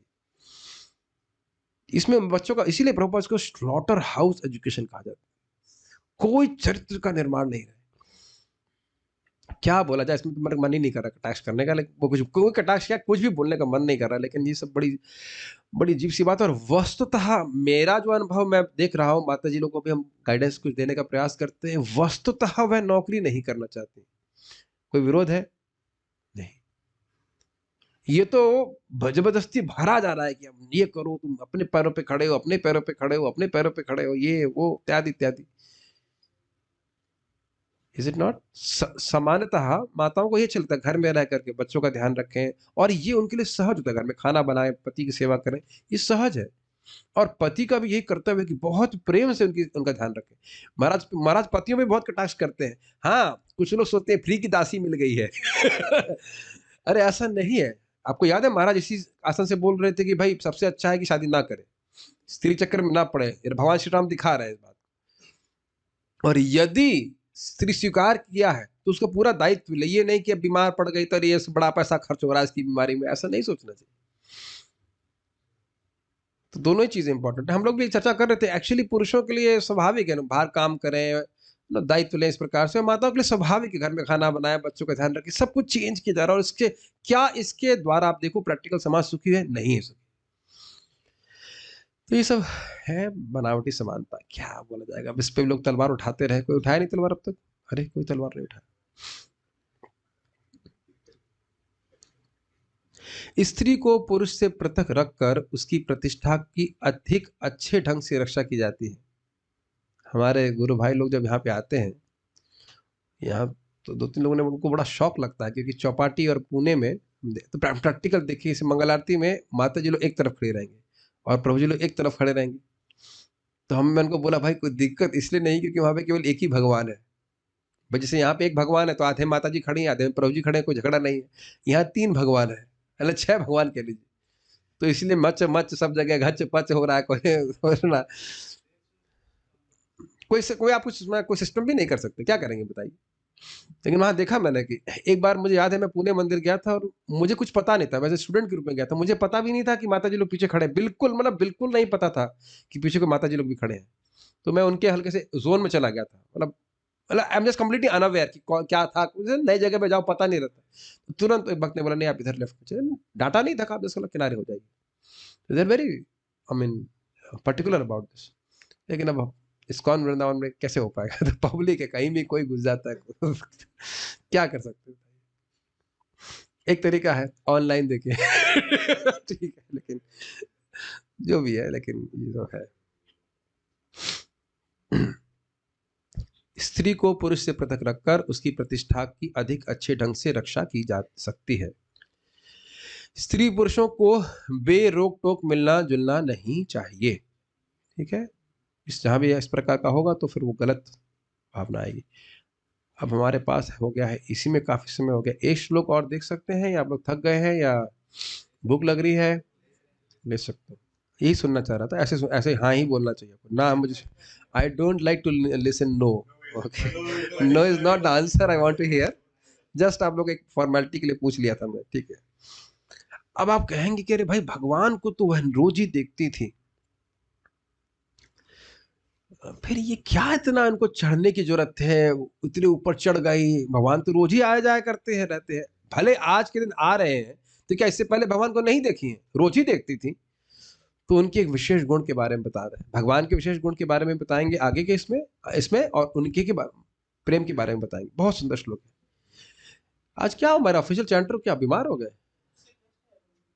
गेस्ट आए हुए, घर वाले तो नहीं आए? चलो ठीक है। नित्यं निरीक्षमाणाना नित्यं निरीक्षमाणानां यदपि द्वारकौकसा यदपि द्वारकौकसां न वितृप्यन्ति हीदृशः न वितृप्यन्ति हीदृशः न वितृप्यन्ति हीदृशः। न हि विप्रन्तिति हीदृशः। ही कहां से आ रहा है आपके पास? ही बाद में है। कौन सा श्लोक पढ़ रहे हैं आप? ना ही कहा है, न वितृप्यन्ति हीदृशः। तो मुझे ही क्यों सुनाई पड़ रहा है? ही बोल रहे हैं ना, ना ही वितृप्यन्ति ही, 2 बार क्या बोल रहा है? अरे ऑफिशियल बनो, ऑफिशियल बनो, शर्म करो, डांट पड़ रही पब्लिक में, रिकॉर्ड हो रहा है। न वितृप्यन्ति हीदृशः न वितृप्यन्ति हीदृशः श्रियो धामाङ्गमच्युतम् श्रियो धामागमच्युतम् नित्यं निरीक्षमाणानां नित्यं निरीक्षमाणानां यदपि द्वारकौकसा यदपि द्वारकौकसां न वितृप्यन्ति हीदृशः न वितृप्यन्ति हीदृशः श्रियो धामाङ्गमच्युतम्। श्रियो धामाङ्गमच्युतम्। द्वारकावासी समस्त सौंदर्य के आगार अच्युत भगवान को नित्य निहारने के अभ्यस्त थे। आहा क्या शब्द है, अनुवाद अभ्यस्त, अकस्टम्ड, लगातार देखने के अभ्यस्त थे। यही करना है। जैसे यहाँ देखिए भक्त लोग नित्य जप करने के अभ्यस्त है कि नहीं? सुबह आप 5:30 बजे तो ज़ॉम्बी की तरह सोचते नहीं ना क्या करना चाहिए मुझे अब। It's just we are accustomed to chanting Hare Krishna, accustomed to saying Krishna. हम लोग तो कुछ भी नहीं है, प्रेमी तो कुछ है ही नहीं, तो अभ्यास के लिए करें। उनका अभ्यास था। द्वारका में एक ब्राह्मण था जो भगवान को देखे बिना पानी भी नहीं पीता था, फिर भी वे कभी तृप्त नहीं होते थे। ये काफी इंटरेस्टिंग श्लोक है, जरा देखिए, पहले देखिए श्लोक देखिए। नित्यम निरीक्षमाणानाम, नित्यम मतलब लगातार या रोज, निरीक्षमाणाम, निरीक्षण का मतलब क्या होता है? निरीक्षण is not absent minded vision. एकदम आंखों से भगवान के एक एक अंग को देखना, आंखों को देखना, आभूषणों को देखना, ये निरीक्षण का अर्थ हुआ। ठीक है। निरीक्षमाणाना, वह नित्य ही भगवान को निरीक्षण किया करते थे, देखते थे। केवल वही नहीं, मतलब स्त्रियां तो हैं प्लस बाकी सभी। यद्यपि द्वार काउकसाम, द्वार काउकसाम मतलब द्वारकावासी, यद्यपि मतलब यद्यपि, यद्यपि द्वारकावासी नित्य ही कृष्ण का दर्शन किया करते थे, निरीक्षण किया करते थे। निरीक्षण मतलब नितराम ईक्षण, बहुत अच्छे से देखा करते थे कृष्ण को। न वित्रप्यंत ही दृशा, उनकी दृष्टि, दृश्य, दृश्य मतलब दृष्टि, उनकी दृष्टि न वित्रप्यंती ही, विशेष रूप से तृप्त नहीं ही होती थी। ही मतलब अवधारणा के लिए, निश्चित बात है, यह सर्टेन है कि वह तृप्त होते ही नहीं थे। और ऐसा क्यों? तो कहते हैं श्रियो, श्रिय का मतलब होता है सौंदर्य, सर्व सौंदर्य, और धाम का मतलब होता है आगार, और अंग मतलब भगवान के अंग या पूरा भगवान का वपु। तो भगवान का वपु, भगवान के अंग तो सर्व सौंदर्य के धाम थे, आगार थे, इसलिए। और कैसे भगवान? अच्युत, जो अपने गुण और स्वरूपों से कभी च्युत नहीं होते। ऐसा नहीं कि भगवान का गुण कभी क्षीण हो जाता है, इसलिए अच्युत शब्द है। ऐसा नहीं कि भगवान के रूप को देख रहे तो रूप अब जो है मतलब कुछ झिर्रियां आने लग गई, कुछ कठिनाई आने लगी, ऐसा नहीं है। भाई जैसे जो व्यक्ति 17-18 साल बड़ा सुंदर लगता है, वैसा ही वो 30 साल में नहीं लगता, और वैसा वो 40 में नहीं लगता, उसके बाद वैसा भी वो 50 में तो बिल्कुल नहीं लगता है। अच्युत शब्द की आप अर्थ समझ पा रहे हैं कि भगवान अपने इस गुण से कि वह सर्व सौंदर्य के आगार है, उससे कभी च्युत नहीं होते। भगवान का गुण है ना कि श्रिय धामांग, ये शब्द समझ में आ रहा है? श्रिय मतलब सर्व सौंदर्य, और धाम मतलब आगार, अबोर्ड, प्लेस, रिपोजिटरी। रिपोजिटरी ये तो ये तो कंप्यूटर की लैंग्वेज आ गई, लिनक्स, लिनक्स रिपोजिटरी। बट समझ रहे हैं आप, मतलब आगार, स्थान, खजाना। तो इससे भगवान कभी अच्युत नहीं होते, इस ऐसे अच्युत को देखने से कभी वो तृप्त नहीं होते। तो इसको तो फिर आप देख लीजिए, हम रोज ही भगवान को देखते हैं, कोई तृप्ति तो हो नहीं रही, अब रोज ही मंगल आरती जाना, कल क्या जाना है। रोज ही रात में भक्त लोग प्लानिंग करते हैं कि सुबह उठेंगे, हम भगवान को देखने के लिए जाएंगे। हर दिन भगवान नहीं लगते हैं कि नहीं? जब साधना काल में ऐसे लग रहे हैं, भगवान का विग्रह वैसा लग रहा है, तो भगवान साक्षात हो और प्रेमी भक्त हो तो उसे वो कैसे तृप्त हो सकता है? आपको याद है कि हम लोग सुन चुके हैं, जब भगवान द्वारका को जा रहे थे, तब भी बोला गया था कि जो भगवान की कथा को सुन लेता है, सत्संगात मुक्त दुसंग, भक्तों के संग से जो दुसंग से निवृत्त हो गया, भगवान की कथा को एक बार सुन लेता है तो वह उसको छोड़ने में समर्थ नहीं होता है। तो ऐसे भगवान के दर्शन, संलाप इत्यादि, शयन आसन भोजन, साथ में खाना पीना रहने वाले व्यक्ति कैसे भगवान के विरह को सहन कर सकता है? ये हस्तिनापुर के बारे में, वासियों के बारे में बोल रहे थे। तो यहाँ पे बड़ा स्पष्ट है कि भगवान का जो अंग है, भगवान के जो वपु है, वह सारे सौंदर्य का आगार है, और ये लोग अत्यंत प्रेमी है। तो कैसे तृप्त हो जाएंगे बताइए भगवान को देख करके? समझ में आया? इसीलिए तृप्त नहीं हो रही थी, तो और आगे जाकर के देखने की इच्छा होती थी। देखिए आप ये भी जानते हैं कि जरूरी नहीं कि स्त्रियों की हाइट बहुत ज्यादा हो, मतलब हम पता नहीं क्या हाइट रही होगी, लेकिन हो सकता है पुरुष आगे खड़े हो, ऊपर से चले जाएंगे तो मान लो भगवान दूर से आ रहे हैं, तो वहां से लेकर काफी दूर से ही भगवान दिखने लग जाएंगे कि नहीं? भगवान का चेहरा दिखने लग जाएगा कि नहीं? तो उनको देखने की लालसा के कारण वह अट्टालिकाओं पर चढ़ गए, क्योंकि तृप्ति ही नहीं हो रही थी। अच्छा, एक और बात ध्यान देनी होगी, महाराज बता रहे थे इसके ऊपर कि घर में वो कुछ काम भी कर रही होंगी, तो वह छोड़ छोड़ करके यहाँ पे चढ़ गई हो देखने के लिए भगवान को। पति तो पहले ही चल दिए भगवान को देखने के लिए, तो पति तो वहां पे सेवा के लिए नहीं थे, क्योंकि सेवा करनी हो, लेकिन और भी कुछ काम कर रही होंगी, वह छोड़कर कृष्ण को देखने गई। प्लीज इसको समझने का प्रयास कीजिए। जिस व्यक्ति को मान लो टेम्पल प्रेसिडेंट है या भारत के प्रेसिडेंट है, वो एक दिन आएंगे तो कुछ क्षण के लिए हम देखेंगे, और उसमें भी कोई महत्वपूर्ण काम है, कहते छोड़ो क्या देखना है, देखना है क्या वैसे, देख के मिल भी क्या जाएगा, मतलब कोई बुरा नहीं माने, लेकिन क्या मिल जाएगा देख करके जगत किसी व्यक्ति को। लेकिन भगवान के लिए क्या शब्द कहा है? नित्य निरीक्षमाणा, रोज देखते हैं फिर भी कभी तृप्त नहीं होते। कितनी अद्भुत बात है कि प्यासे हैं, पानी पी रहे हैं, पानी पीने के बाद प्यास और बढ़ जा रही है, तृष्णा बढ़ ही जाए चैतन्य चरितामृत का शब्द था कि भगवान का सुंदर रूप ऐसा है कि जितना देखें गोपियां, जितने अन्य भक्त लोग देखें, वह और अधिक उनको देखने की लालसा हो जाती है। क्यों? ये विज्ञान जान रहे हैं, जितना भगवान को देखते हैं उतना प्रेम बढ़ रहा है। प्रेम बढ़ रहा है तो क्या हो रहा है? भगवान और सुंदर हो जा रहे हैं। और फिर क्या हो रहा है? और प्रेम बढ़ रहा है, फिर इधर क्या हो जा रहा है? भगवान और सुंदर हो जा रहे हैं। इसे कहते हैं हुडा-हुडी। शब्द से याद है हुडा-हुडी? तो ये हमने गोपियों के संग सुना था। लेकिन यही बात अन्य पार्षदों के पर भी घटित होगी। आपने सुना नहीं कि आप चले जाते हो तो एक क्षण हमको युगों के समान लगता है? ये इधर ही सुना था हमने, द्वारका वासियों से ही सुना था हमने, जो अपनी प्रार्थना कर रहे थे। तो इसका दिखाता है कि सभी लोग भगवान को बहुत, भगवान सभी के बहुत प्रेष्ठ हैं, निरतिशय प्रिय हैं। तो इस कारण से भगवान का सौंदर्य सभी को नित्य नवीन प्रस्तुत होता है। ठीक है, अन्वय देखिए, यद्यपि द्वार कौकसाम, यद्यपि द्वारका के निवासी, श्रिया धाम अंगम, समस्त सौंदर्य का आगार जिनका वपु है, जिनका शरीर है, विग्रह है, अच्युतम एवं जो अपने स्वरूप और गुणों से कभी च्युत नहीं होते, ऐसे भगवान कृष्ण को नित्यम निरीक्षमाणा नाम, नियमित रूप से या सदैव निहारने के अभ्यस्त थे, रोज ही देखते थे। दृश्य फिर भी उनकी दृष्टि नहीं वितृप्यंती, नहीं ही तृप्त होती थी, कभी वह तृप्त नहीं होते थे। तो ये समझ लीजिए कि भक्त कभी तृप्त नहीं होता है भक्ति करके, न नाम जप करके, न भागवत सुन करके, न भगवान का दर्शन करके, न सेवा करके, इसे कभी तृप्त नहीं होता। यद्यपि हम लोग झूठा प्रचार करते हैं कि आप लोग सब शांति को प्राप्त हो जाएंगे भक्ति करके, लेकिन वस्तुतः ऐसा होना नहीं है। जितना प्रेम बढ़ेगा उतना और अशांति होगी, लेकिन वो अलग प्रकार की शांति होगी।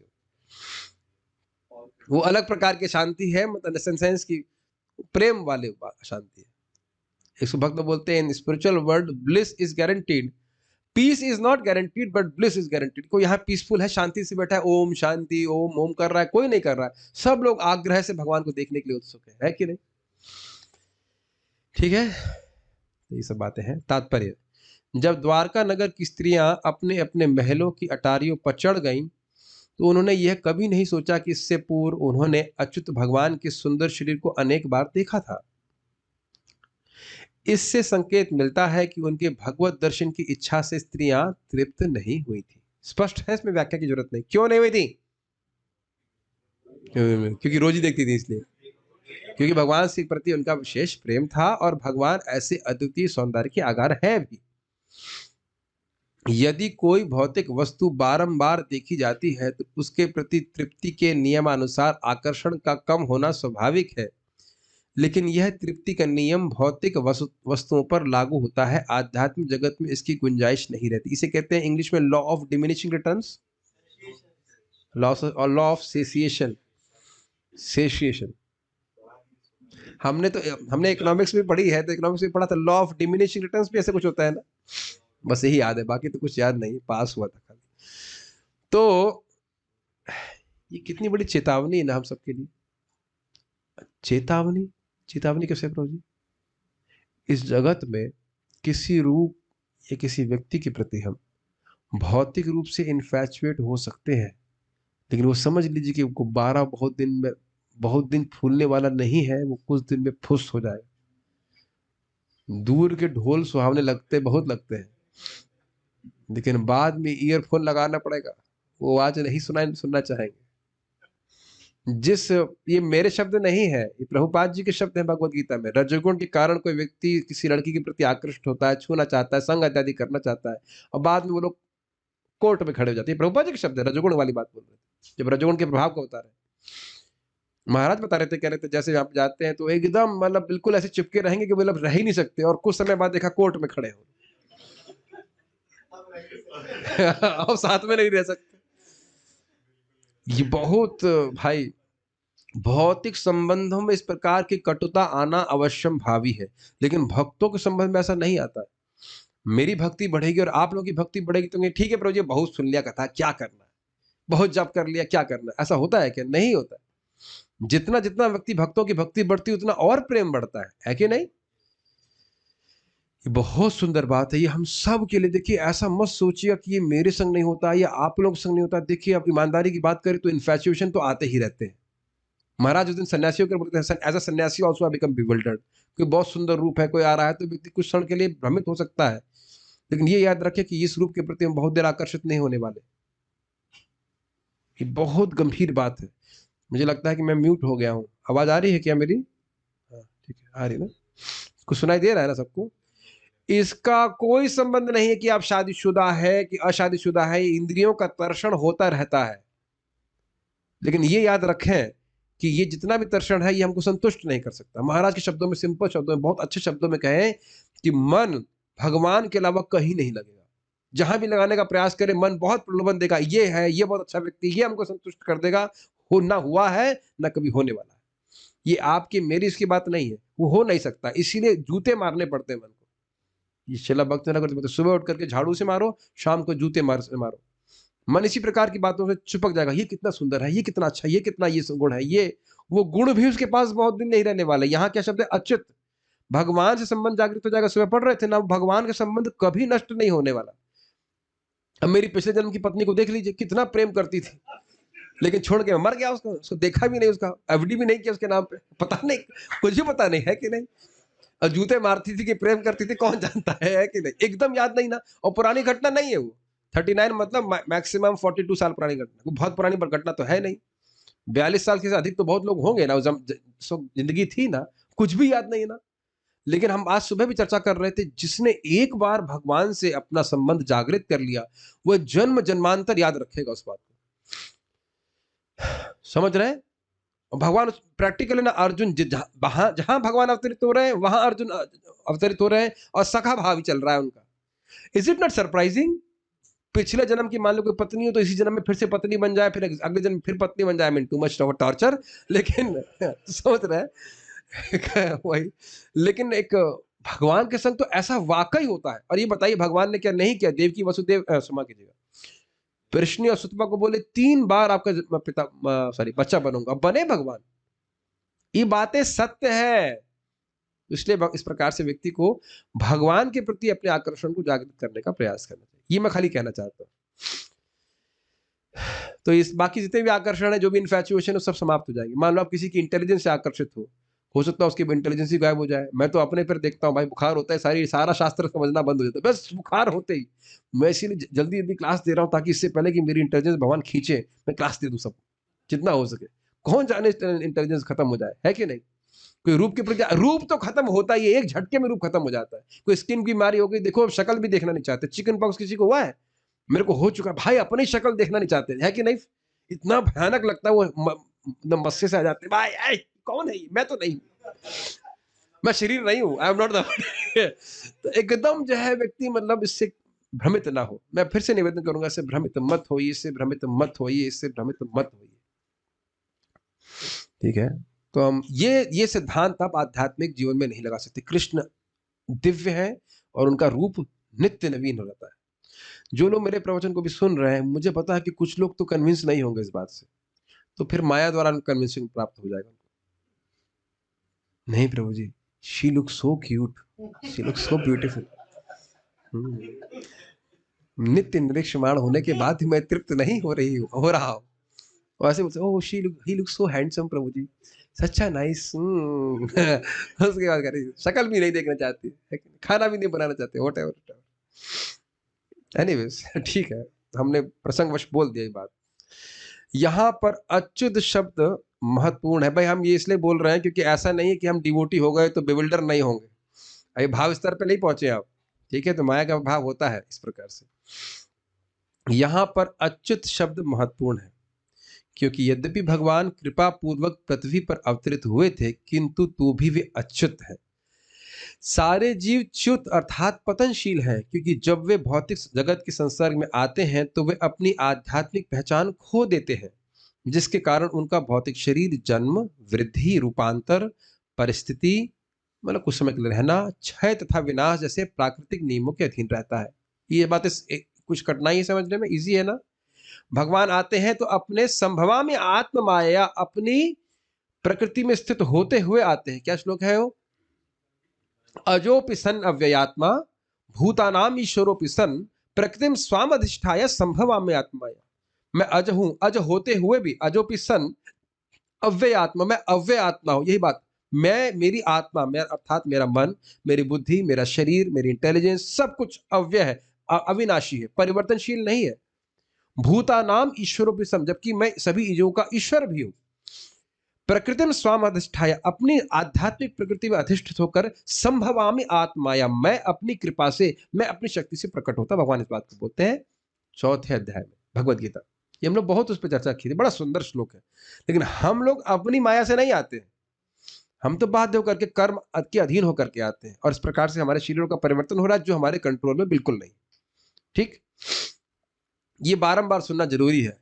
किंतु भगवान का शरीर ऐसा नहीं है, वे अपने वास्तविक रूप में अवतरित होते हैं और भौतिक प्रकृति के नियमों द्वारा कभी भी प्रभावित नहीं होते। ये सब बातें स्पष्ट समझ में आ रही। ये समझ में आ रहा है कि भौतिक प्रकृति के नियम के द्वारा हम कैसे प्रभावित होते हैं। जन्म लेना पड़ता है, कोई चॉइस नहीं है। ये जो आप देख रहे हैं ना, जन्म, उसके बाद हम कहने हम जन्म लेके इतना ही बड़े रहेंगे ना, वृद्धि भी होगी, रूपांतरण थोड़ा बड़े चेंज भी होगा, परिस्थिति कुछ समय के लिए रहेंगे और फिर डिक्लाइन, क्षय होगा, फिर विनाश हो जाएगा।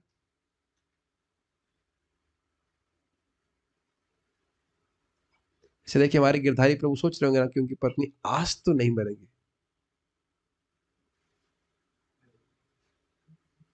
Quite interesting, quite interesting.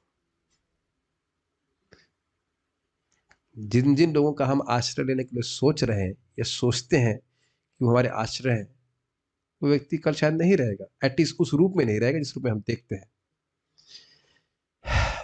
और यही व्यक्ति की माया बड़ी, देखिए इस मामले में बड़ी गृहस्थी में दिक्कत है कि व्यक्ति यही सोचता रहता है कि भाई हम ये कर लें, उसके बाद भक्ति करेंगे, ये कर लें, वो कर लें, उसके बाद भक्ति करेंगे। उसके बाद पता लगा वो बाद आया ही नहीं, फिर शरीर ही छूट गया। वैसे तो माता जी ने भक्ति किया, लेकिन ये सोचने वाली बात, विश्वास नहीं होता ना कि हम आज मरेंगे, ख्याल भी नहीं आता। हमने कल देखा था,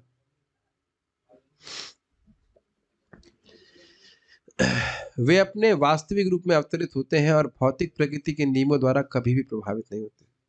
इधर कोई नहीं सोच रहा ना कि हम अगर भगवान की भक्ति करेंगे तो हमारे पास एक शाश्वत जीवन पड़ा हुआ है पूरा। What do you think about that my dear Vijay Prabhu? शाश्वत जीवन है नहीं? हाँ सर, जैसे लग रहा है सब समझ गए। उनका शरीर प्रत्येक संभावित वस्तु का स्रोत है और अनुभवातीत समस्त शोभा का आगार है। ये लाइनें समझ में आई? अहम सर्वस्व प्रभवो, यद्यपि भगवान एक समान इंसान की तरह दिख रहे हैं, समान इंसान मतलब एक लिमिटेड फॉर्म में दिख रहे हैं, लेकिन वह फॉर्म जगत की हर वस्तु का स्रोत है, यह प्रभुपाद जी कह रहे हैं। जन्माद्यस्य यतः, और अनुभवातीत समस्त शोभा का आगार है। जो आपने शोभा, मैंने शोभा, सौंदर्य का अनुभव ही नहीं किया है, वैसी शोभा भगवान की। कंदर्प कोटि का अर्थ क्या हुआ? अरे यहां तो एक कंदर्प व्यक्ति को परेशान किया जा रहा है और करोड़ों कंदर्पों से भी अधिक सौंदर्य। आप हम लोग रोज गा लेते हैं, कंदर्प कोटि का मनीय विशेष शोभा, नेक्स्ट राधा श्याम सुंदर, नेक्स्ट के सुना एक ज़ॉम्बी की तरह वो कर रहे हैं। कम विचार कीजिए, कंदर्प कोटि कमनीय का अर्थ क्या है? कोई अनुभव हमको भी है नहीं, इसलिए तो हम पागल नहीं हो रहे, otherwise will become just mad like the द्वारकावासीज। अतएव भगवान के दिव्य शरीर का दर्शन करके किसी को भी तृप्ति नहीं होती, क्योंकि उसमें नित्य नवीन सौंदर्य दृष्टिगत होता रहता है। शायद भक्तों को अनुभव होगा, कभी कभी किसी कृष्ण पिक्चर को देखने की आदत है, कृष्ण पिक्चर मतलब कृष्ण की फोटो को, तो आप देखेंगे उसको देख करके जब कर रहे हैं तो हमेशा कुछ ना कुछ नया उससे प्रकट होता है। कभी आपसे ऐसा अनुभव हुआ है आपको? मैं जब कृष्ण भावना में भक्ति में एकदम नया आया था, एकदम नया, मतलब एक माला कर रहा था, तो उन भक्त ने कृष्णा की पिक्चर मुझे दी थी, भगवान कृष्ण, उसमें मोर है और पीछे गोलोक का सीन है, और मुझे बड़ा जादू लगता था कि हर बार मैं जब करते हुए देखता तो कुछ ना कुछ नया मिल जाता। हाँ, वो भी है, वो विशेष फोटो है जिसमें से कृष्ण बांसुरी लेके बजा रहे हैं। मैं समझता हूँ कृष्ण, अब जहाँ कहाँ का फोटो था पता नहीं, लेकिन एक कार्ड में मेरे को दिया था, बहुत अच्छा फोटो था। ऐसा आपने अनुभव किया होगा कि कृष्ण इस प्रकार से प्रकट करते हैं। फोटो में भी तृप्ति नहीं होती। भगवान ने, प्रभुपाद जी ने फोटो बनवाई है, वो भी कितनी सुंदर सुंदर है। देखिए फोटो आपने, कृष्ण छोटे से हैं, हाथ में गेहूं लेके जा रहे हैं, गेहूं चावल जो कुछ, और एक वो अभीर स्त्री आती है, वो फल लेके आती है, वो फल दे रही है उसको, भगवान कृष्ण को, कृष्ण उसको गेहूं दे रहे हैं, जो भी कुछ अनाज दे रहे हैं, वो अनाज भी गिर रहा है, थोड़ा सा कुछ मिला भी नहीं उसको, और देखा इधर सब आभूषण में परिवर्तित हो गया उसके जितने फल थे। तो ऐसे सौंदर्य के भगवान का फोटो इतना आकर्षक लगता है, उसका स्मरण कितना करना अच्छा लगता है, तो भगवान सामने हो तो कितने आकर्षक लगेंगे। लेकिन डिपेंड ये करता है कि क्या व्यक्ति को प्रेम है कि नहीं, ये बात है।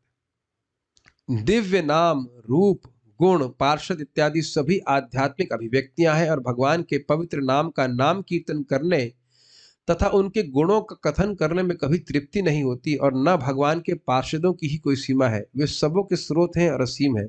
इसको थोड़ा समझने का प्रयास कीजिए। रोज ही हम लोग जब करते हैं ना, हरे कृष्णा कृष्णा कृष्णा हरे हरे, हरे राम राम राम हरे हरे। और सबका अनुभव है ऐसा कि कभी कभी भगवान का नाम जप करने में ऐसा सुख मिलता है, और ये भी नहीं कह सकते कि ज्यादा है, वो तो बहुत हल्की सी खुशबू आ रही है, तब भी वो मतलब very nice. You don't feel satisfied. I mean, I would have no. You feel satisfied but not satiated. English समझ रहे हैं मेरी बात? मतलब संतुष्ट तो होते हैं आप, लेकिन तृप्त नहीं होते, ऐसे समझने का प्रयास कीजिए। देखिए, भौतिक जगत में ना व्यक्ति संतुष्ट होता है ना तृप्त होता है, वो केवल जलता है भौतिक भोग से। लेकिन आध्यात्मिक सुख से तृप्त नहीं होता है, लेकिन उसको सुख बहुत मिलता है। अंतर समझ रहे हैं दोनों बातों में? कई भक्तों का अनुभव होगा कि आप देखो, कुछ भी करो, अगर भगवान का नाम में जब बहुत अच्छे से हो जाए, हम लोग कथा सुख में सुख मिल जाए, तो लगता है कि क्या है, हमारा मतलब दिहाड़ी मिल गई, या कह लीजिए हम तृप्त हो गए। हर भक्त यही चाहता है, और क्या चाहता है बताओ? तो जी हमारी लिस्ट आपको पता नहीं है, हम टेलीग्राम के माध्यम से अपनी लिस्ट आपको बताएंगे क्या क्या चाहिए हमें, बहुत लंबी लिस्ट है।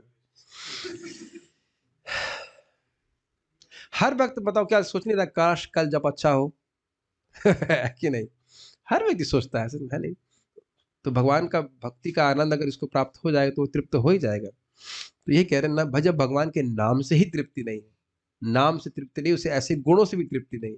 ऐसा नहीं है कि इन गुणों को हम पहली बार बोल रहे हैं, ऐसा तो नहीं होता, लेकिन फिर भी बारंबार उन गुणों को बोलने में, श्रवण करने में उत्साह होता है। अब हमारे पास ईमानदारी के आधे घंटे हैं, और मुझे लग रहा है कि आप लोग का उत्साह अभी कम नहीं हुआ है कि आप तीसरा श्लोक ना सुने, क्योंकि तीसरा श्लोक उससे कनेक्टेड है। जूम के डिवोटी से मुस्कुरा रहे हैं, भजन इसी में तो आएगा, तो गाएंगे कि गाने का मौका मिलेगा इसलिए। नहीं, ठीक है। अब आप लोग, मुझे पता है हाँ और ना नहीं बोल रहे हैं, तो जो चुप्पी जो है वो समर्थी का सूचक होता है। अब इतना सुंदर श्लोक है, उसे बताए बिना कैसे रहा जाए, तो इसलिए मैं इसको भी करने का प्रयास करूंगा। जो भागना चाहती मैं आंखें बंद कर लाऊं, 1 2 3, कोई नहीं भागा, ठीक है, कोई अपराध नहीं ले रहा हूं मैं, लेकिन देखिए जितना समय कृष्ण कथा में हम व्यतीत कर रहे हैं, उतना समय मृत्यु से तो दूर है ही कम से कम। यहाँ पे वर्णन कर रहे हैं कि भाई ऐसा क्यों हो रहा है, इसको बताए बिना कैसे छोड़ दूं, बताइए। इतना तृप्ति क्यों नहीं हो रही है, ये इसको सूत गोस्वामी जी बड़े अभिनय पूर्वक, बड़े सुंदर तरीके से बता रहे हैं। जरा इसको गाइए। श्रियो निवासो यस्योरः, श्रियो निवासो यस्योरः, पानपात्रं मुखं दृशा, पानपात्रं मुखं दृशा, बाहवो लोकपालानां, बाहवो लोकपालानां, सारंगाणां पदाम्बुजम्, साराणांगां पदाम्बुजम्।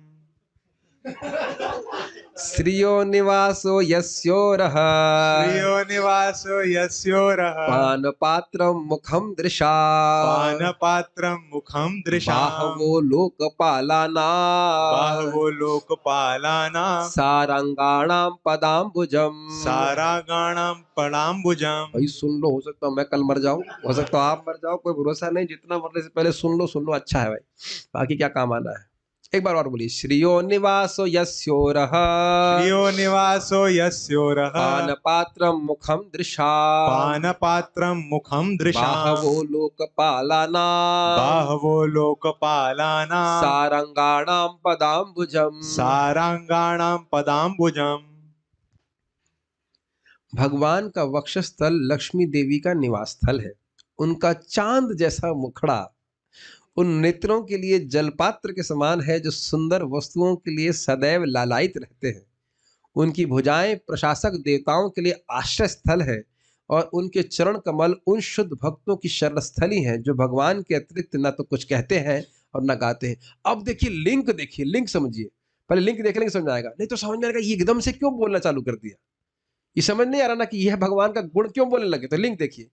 द्वारिका वासी स्त्रियों की ऐसी अतृप्ति पर आश्चर्य नहीं करना चाहिए, इसको कहने के लिए अभिनय पूर्वक यह श्लोक कह रहे हैं। अभिनय मतलब एकदम दृश्य प्रस्तुत कर रहे हैं, भगवान के सौंदर्य का वर्णन कर रहे हैं, भगवान के गुणों का वर्णन कर रहे हैं। श्रियो, श्रियो मतलब लक्ष्मी जी। श्रियो निवास यस्य उरह, उरह उरह मतलब वक्षस्थल। जिन भगवान का वक्षस्थल लक्ष्मी जी का निवास है, और लक्ष्मी जी का क्या गुण है? चंचला। तो लक्ष्मी जी यद्यपि चंचला है, लेकिन निवास कहाँ है? भगवान का वक्षस्थल। समझ में आया? भगवान इतने सुंदर है, उनका वक्षस्थल इतना आकर्षक है कि यद्यपि लक्ष्मी जी चंचला है, लेकिन वो कहीं नहीं जाती वहां से। तो ये भगवान के विशेष आकर्षण को क्लियर हुआ कि नहीं? ठीक, अच्छा। पान पात्रम मुखम दृशाम, जो दृशाम, जो सौंदर्य को देखना चाहते हैं, जो सुंदर वस्तु देखना चाहते हैं, उन उन व्यक्तियों की आंखों के लिए भगवान का सुंदर चांद जैसा मुखड़ा, प्रपाचन बात कर रहे हैं, सुंदर मुख पान पात्रम है। वो जो मुख है वो पीने का पात्र है। अब जैसे देखिए, बड़ा इंटरेस्टिंग बात है, मैं जल से पानी पी रहा हूं, सॉरी ग्लास से बोला जाता है, ग्लास। तो ग्लास और जल अलग अलग वस्तु हुआ कि नहीं? है कि नहीं? लेकिन वह नहीं सोचना, देखिए कितना सुंदर बोल रहे हैं। भगवान का मुख सारे सौंदर्य का आकार है। श्रियो धाम अंगम, सुना था ना?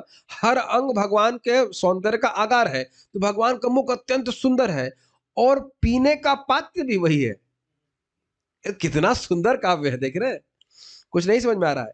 यहाँ पे जल और ग्लास अलग अलग वस्तु है, लेकिन भगवान का मुख सौंदर्य का आगार भी है, उसमें सौंदर्य भरा भी हुआ है, और उस वो सौंदर्य के स्वादन आस्वादन करने का जो पात्र है, जिससे वो सौंदर्य पिया जाए, वो भी वही उनका मुख ही है।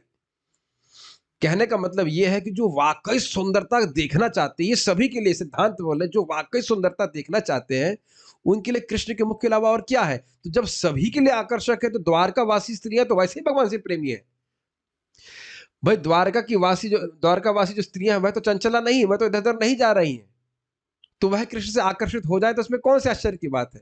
भाई जब लक्ष्मी जी तृप्त नहीं हो रही हैं, दुनिया के सारे लोग जो भगवान जो देखते हैं कृष्ण के मुख को, वह तृप्त नहीं हो रहे हैं, तो द्वारका वासी स्त्रियां अगर अतृप्त रहे तो कौन से आश्चर्य की बात है? समझ में आ रहा है आपको?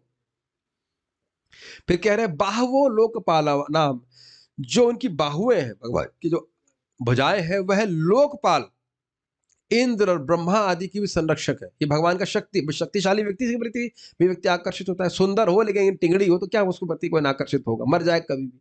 तो भगवान न सिर्फ सुंदर है, अपितु वह सभी को संरक्षण देने में भी सर्वसमर्थ है। कैसे? इंद्र आदि भगवान के आज्ञा का पालन करने के कारण, उनका अनुगत्य स्वीकार करने के कारण उनको असुरों से भय नहीं रहता। ये कहने का आशय। तीसरी बात समझ में आ गई?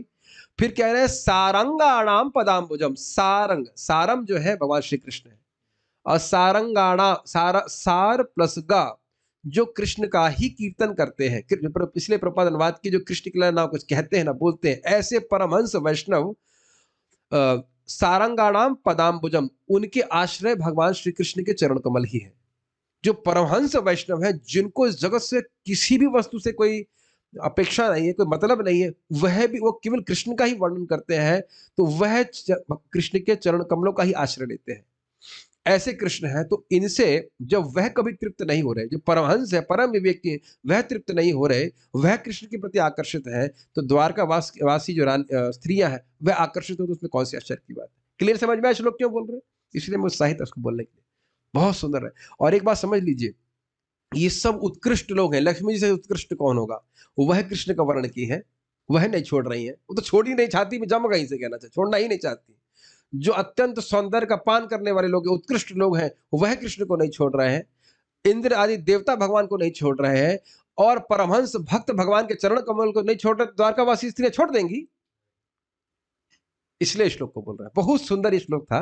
इन 3 श्लोकों को समझे बिना मतलब पूरा एक सेट है, उस सेट को समझना होता है, इसलिए मैंने बोला। अन्वय यस्य, जिन भगवान के उरह अर्थात वक्षस्थल पर श्रीहा निवास, लक्ष्मी जी का निवास है। ये समझ में आ गया से क्या आशय है? मुखम, जिनका चांद जैसा मुखड़ा, दृशाम, उन नेत्रों के लिए, पान पात्रम, जल पात्र के समान है, जो सुंदर वस्तुओं के लिए सदैव लालायित रहते हैं। ये इसका अर्थ समझ रहे हैं? जो सुंदर रूप देखने के लिए बहुत लालची है, ऐसे लोगों के लिए भगवान का मुख कैसा है? पान पात्र। पी भाई पी, तू सुंदर रूप पीना चाहता है, पिया, ऐसे करके। वो सौंदर्य का आगार भी है और उसी से पी भी रहे, भगवान के मुख को देख देख करके खुश हो जा रहे हैं। ये कहने का मतलब है। बाहवह लोकपाला नाम, जिनकी बाहें प्रशासक देवताओं के लिए निवास है, आश्रय स्थल है, और पादाम्बुजम सारंगाणाम निवासा, और उनके चरण कमल उन शुद्ध भक्तों की शरण स्थली हैं जो भगवान के अतिरिक्त ना तो कुछ कहते हैं ना गाते हैं। इसको देखिए, आप एक चीज देखेंगे कि हर जगह निवास नहीं है, लेकिन निवास को अन्वय में जोड़ा गया है। देखा आपने, श्रियो निवासु यस्य उरः पान पात्र मुखम दृशाम निवासा, ऐसे कर लीजिए, मतलब समझ रहे हैं इस बात को। उन सभी का आश्रय कहना चाहिए, जो जो अलग अलग योग्यताओं से इच्छाओं वाले लोग हैं, उन सभी का आश्रय भगवान है, ये कहा जा रहा है। ठीक है, ओके। सारार्थ दर्शनी, उनका मुख, भगवान कृष्ण का मुख सौंदर्यामृत पूर्ण पात्र नेत्रों के लिए निवास है। स्पष्ट आ गया, जो देखना चाहते हैं उनके लिए भगवान का मुख ऐसा निवास है। उनकी भुजाएं इंद्र आदि लोकपालों के लिए निवास है। उनके बल का आश्रय लेकर वे असुरों से निर्भय हो जाते हैं तथा सुख पूर्वक रहते हैं, यह भाव। क्लियर। सारंग का अर्थ है वह जो सारम अर्थात भगवान का यश गा अर्थात गाते हैं, अर्थात उनके भक्तगण हो सकता है। सारंग समझ गए, सारंग और सारंगाणाम मतलब भक्तों के आश्रय, जो भगवान के चरण कमल है। श्लेष अर्थ यानी कि एक साइड अर्थ है, इसका अर्थ भ्रमर होता है जो पद्म का आश्रय लेता है। भ्रमर मतलब भौरा, और भौरा कमल को ही चुनता है। जैसे भौरे कमल को ही चुनते हैं, ऐसे ही सारंगाणाम भक्त लोग भगवान के ही चरण कमलों के आगे मंडराते रहते हैं, उन्हीं की कथा, उन्हीं का कीर्तन, उसी में लगे रहते हैं, उनकी सेवा में लगे रहते हैं। अर्थात भ्रमर के समान परम विवेकी भक्तजन। अब ये बताइए कि भ्रमर को परम विवेकी क्यों कहा जा रहा है? क्योंकि कमल का जो सर्वश्रेष्ठ वस्तु है उस पे वो जाता है, टिकता है, उसको ग्रहण करता है। समझ रहे हैं बात को? तो ऐसे भ्रमर के समान परम विवेकी भक्तजन भगवान के चरण कमलों को ही अपना निवास बनाते हैं। मतलब समझ रहे हैं कि सबसे अच्छी वस्तु, सार वस्तु भगवान कृष्ण के चरण कमल है। ऐसे सारंगाओं के भगवान के चरण कमल आश्रय है। तो इनके प्रति द्वारका की स्त्रियों का आकर्षण सहज है। ठीक है, तात्पर्य देखते हैं। हम बहुत तेज गए, समझ में आ गया। इसको पढ़ना नहीं, कभी पढ़ लेंगे तो समझ में आने लग जाएगा, ये थोड़ा करना होता है। ठीक है, 2 घंटा प्रभु जी यहाँ दे रहे हैं कि आप चाहते हो 15-20 मिनट और पढ़े हम लोग, कभी नहीं सुनने वाले हैं आपकी बात। बता देना जिस दिन आपकी मृत्यु होगी उस दिन हम बोल देंगे प्रभु जी पढ़ लिया आज का हमने श्लोक। नहीं पढ़ने वाले कभी नहीं हम, है कि नहीं? तो हम लोग कहेंगे प्रभु जी 2 घंटा बैठ रहे हैं, फिर आप डांट भी लगाते हो। अरे हम चाह रहे हैं कुछ तो दिमाग में जाए आप लोग के, तो अच्छा रहेगा। चलिए कोई बात नहीं, बहुत अच्छा है, इसमें हम बीच में गाएंगे भी। Everybody likes to sing here, so will sing and you be ready. मनुष्यों की अनेक कोटियां हैं, मतलब क्लासिफिकेशन से, और वे सभी भिन्न भिन्न वस्तुओं में भिन्न भिन्न प्रकार की भोग खोजती रहती हैं। कोटियां को बात कर रहे हैं। अरे का भोग एक बराबर नहीं है, सुअर जहां जाता है वहां हम नहीं जाएंगे, समझ में आ गया? सबका भोग अलग अलग प्रकार का है। कुछ ऐसे व्यक्ति हैं जो लक्ष्मी देव की कृपा के इच्छुक रहते हैं। उन्हें वैदिक साहित्य बताता है कि चिंतामणि धाम में भगवान हजारों हजार लक्ष्मियों के द्वारा पूरे भक्ति भाव सहित सेवित होते रहते हैं।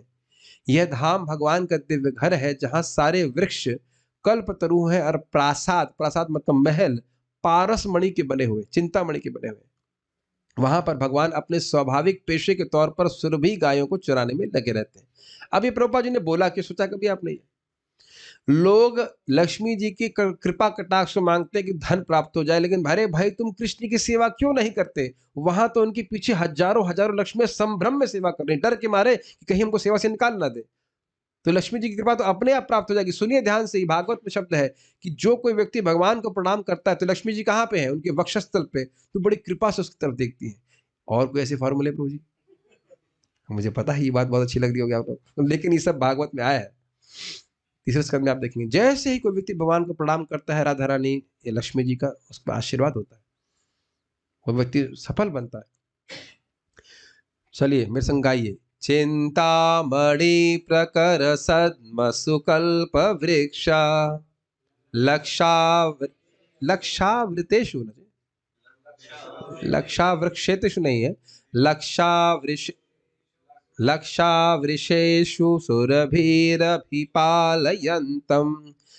लक्ष्मी सहस्रशत संभ्रम सेव्यमानं गोविंदमादिपुरुषं तमहं भजामि। ब्रह्म संहिता 5.29। तो प्रभुपाद क्यों बोल रहे हैं? देखिए, यदि हम भगवान के शारीरिक सौंदर्य से आकृष्ट हों तो ये लक्ष्मियां स्वतः दिखाई पड़ती हैं। क्लियर, समझ में आ गया प्रभुपाद ने क्यों बोला ये सब बात?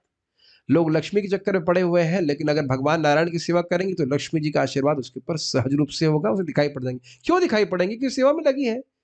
अरे जब कृष्ण दिखाई पड़ेंगे तो लक्ष्मी, जो हजारों लक्ष्मी उनकी सेवा में लगे, वो दिखाई नहीं पड़ेंगे आपको? ये कहने का मतलब, तो एक लक्ष्मी के पीछे क्यों पड़े हो? निर्विशेषवादी इन लक्ष्मियों को नहीं देख पाते क्योंकि वे शुष्क चिंतक होते हैं। वो जो भगवान को ही निराकार कहते हैं, जब पति को ही गायब कर दोगे तो पत्नी कैसे दिखेगी, है कि नहीं?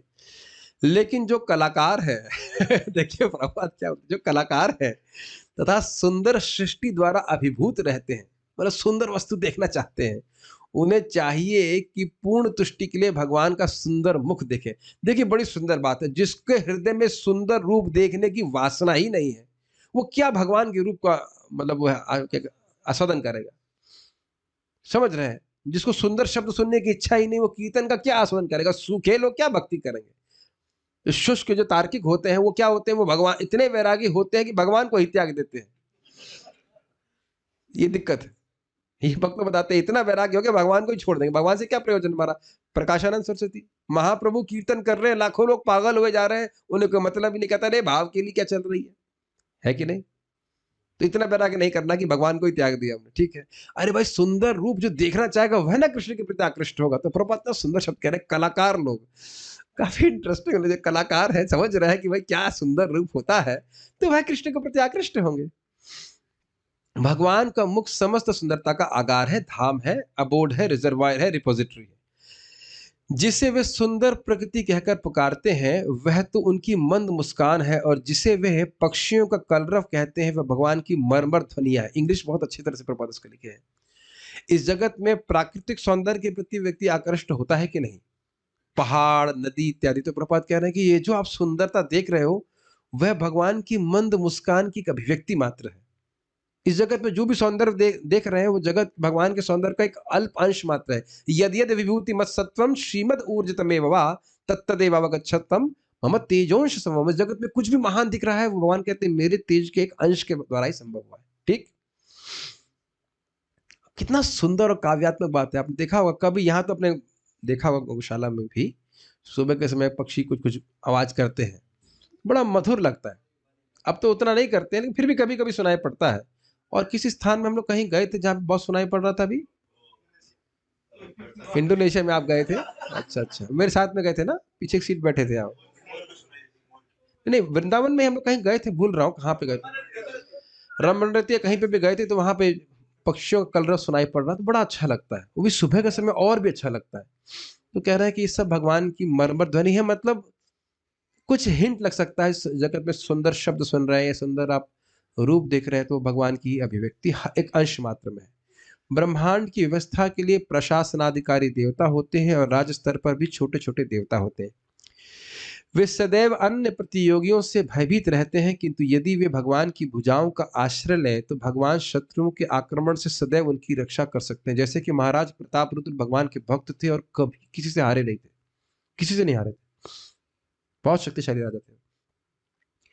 प्रशासनिक सेवा में लगा हुआ भगवान का श्रद्धालु दास आदर्श प्रशासनाधिकारी होता है और वह समान जन के हितों की रक्षा भली भांति कर सकता है। स्पष्ट बात है, वह खुद भक्ति करेगा और अन्य को भी भक्ति में लगाएगा। इस व्याख्या की जरूरत नहीं, समझ में आ रहा है। अन्य तथाकथित प्रशासक राजतंत्र के प्रतीक होते हैं जिनके द्वारा शासित लोगों को दुस्सह दुख सहने पड़ते हैं। क्यों? वह भगवान से विमुख रहते हैं खुद भी, और जनता को भी बनाते हैं, तो वह भी दुखी रहेंगे माया के द्वारा, और जनता भी दुखी रहेगी। आप कल्पना कर सकते हैं जो व्यक्ति 8 लाख रुपए महीना कमा रहा हो वो दुखी हो, और केवल 8 से 3 का जॉब। आज ही मुझे व्यक्ति बता रहे थे, बहुत दुखी हूँ प्रभु जी, बहुत दुखी हूँ, ये वो है नहीं। और फिर हमने उसको चिली सॉस दिया, थोड़ा सा समझाया उसको हमने अच्छी तरह से, है ना। यही सोचते हैं ना कि बहुत पैसा आ जाएगा तुम सुखी हो जाएंगे। 8 lakh rupees per month, quite an amount, is it ना? अच्छा खासा अमाउंट है।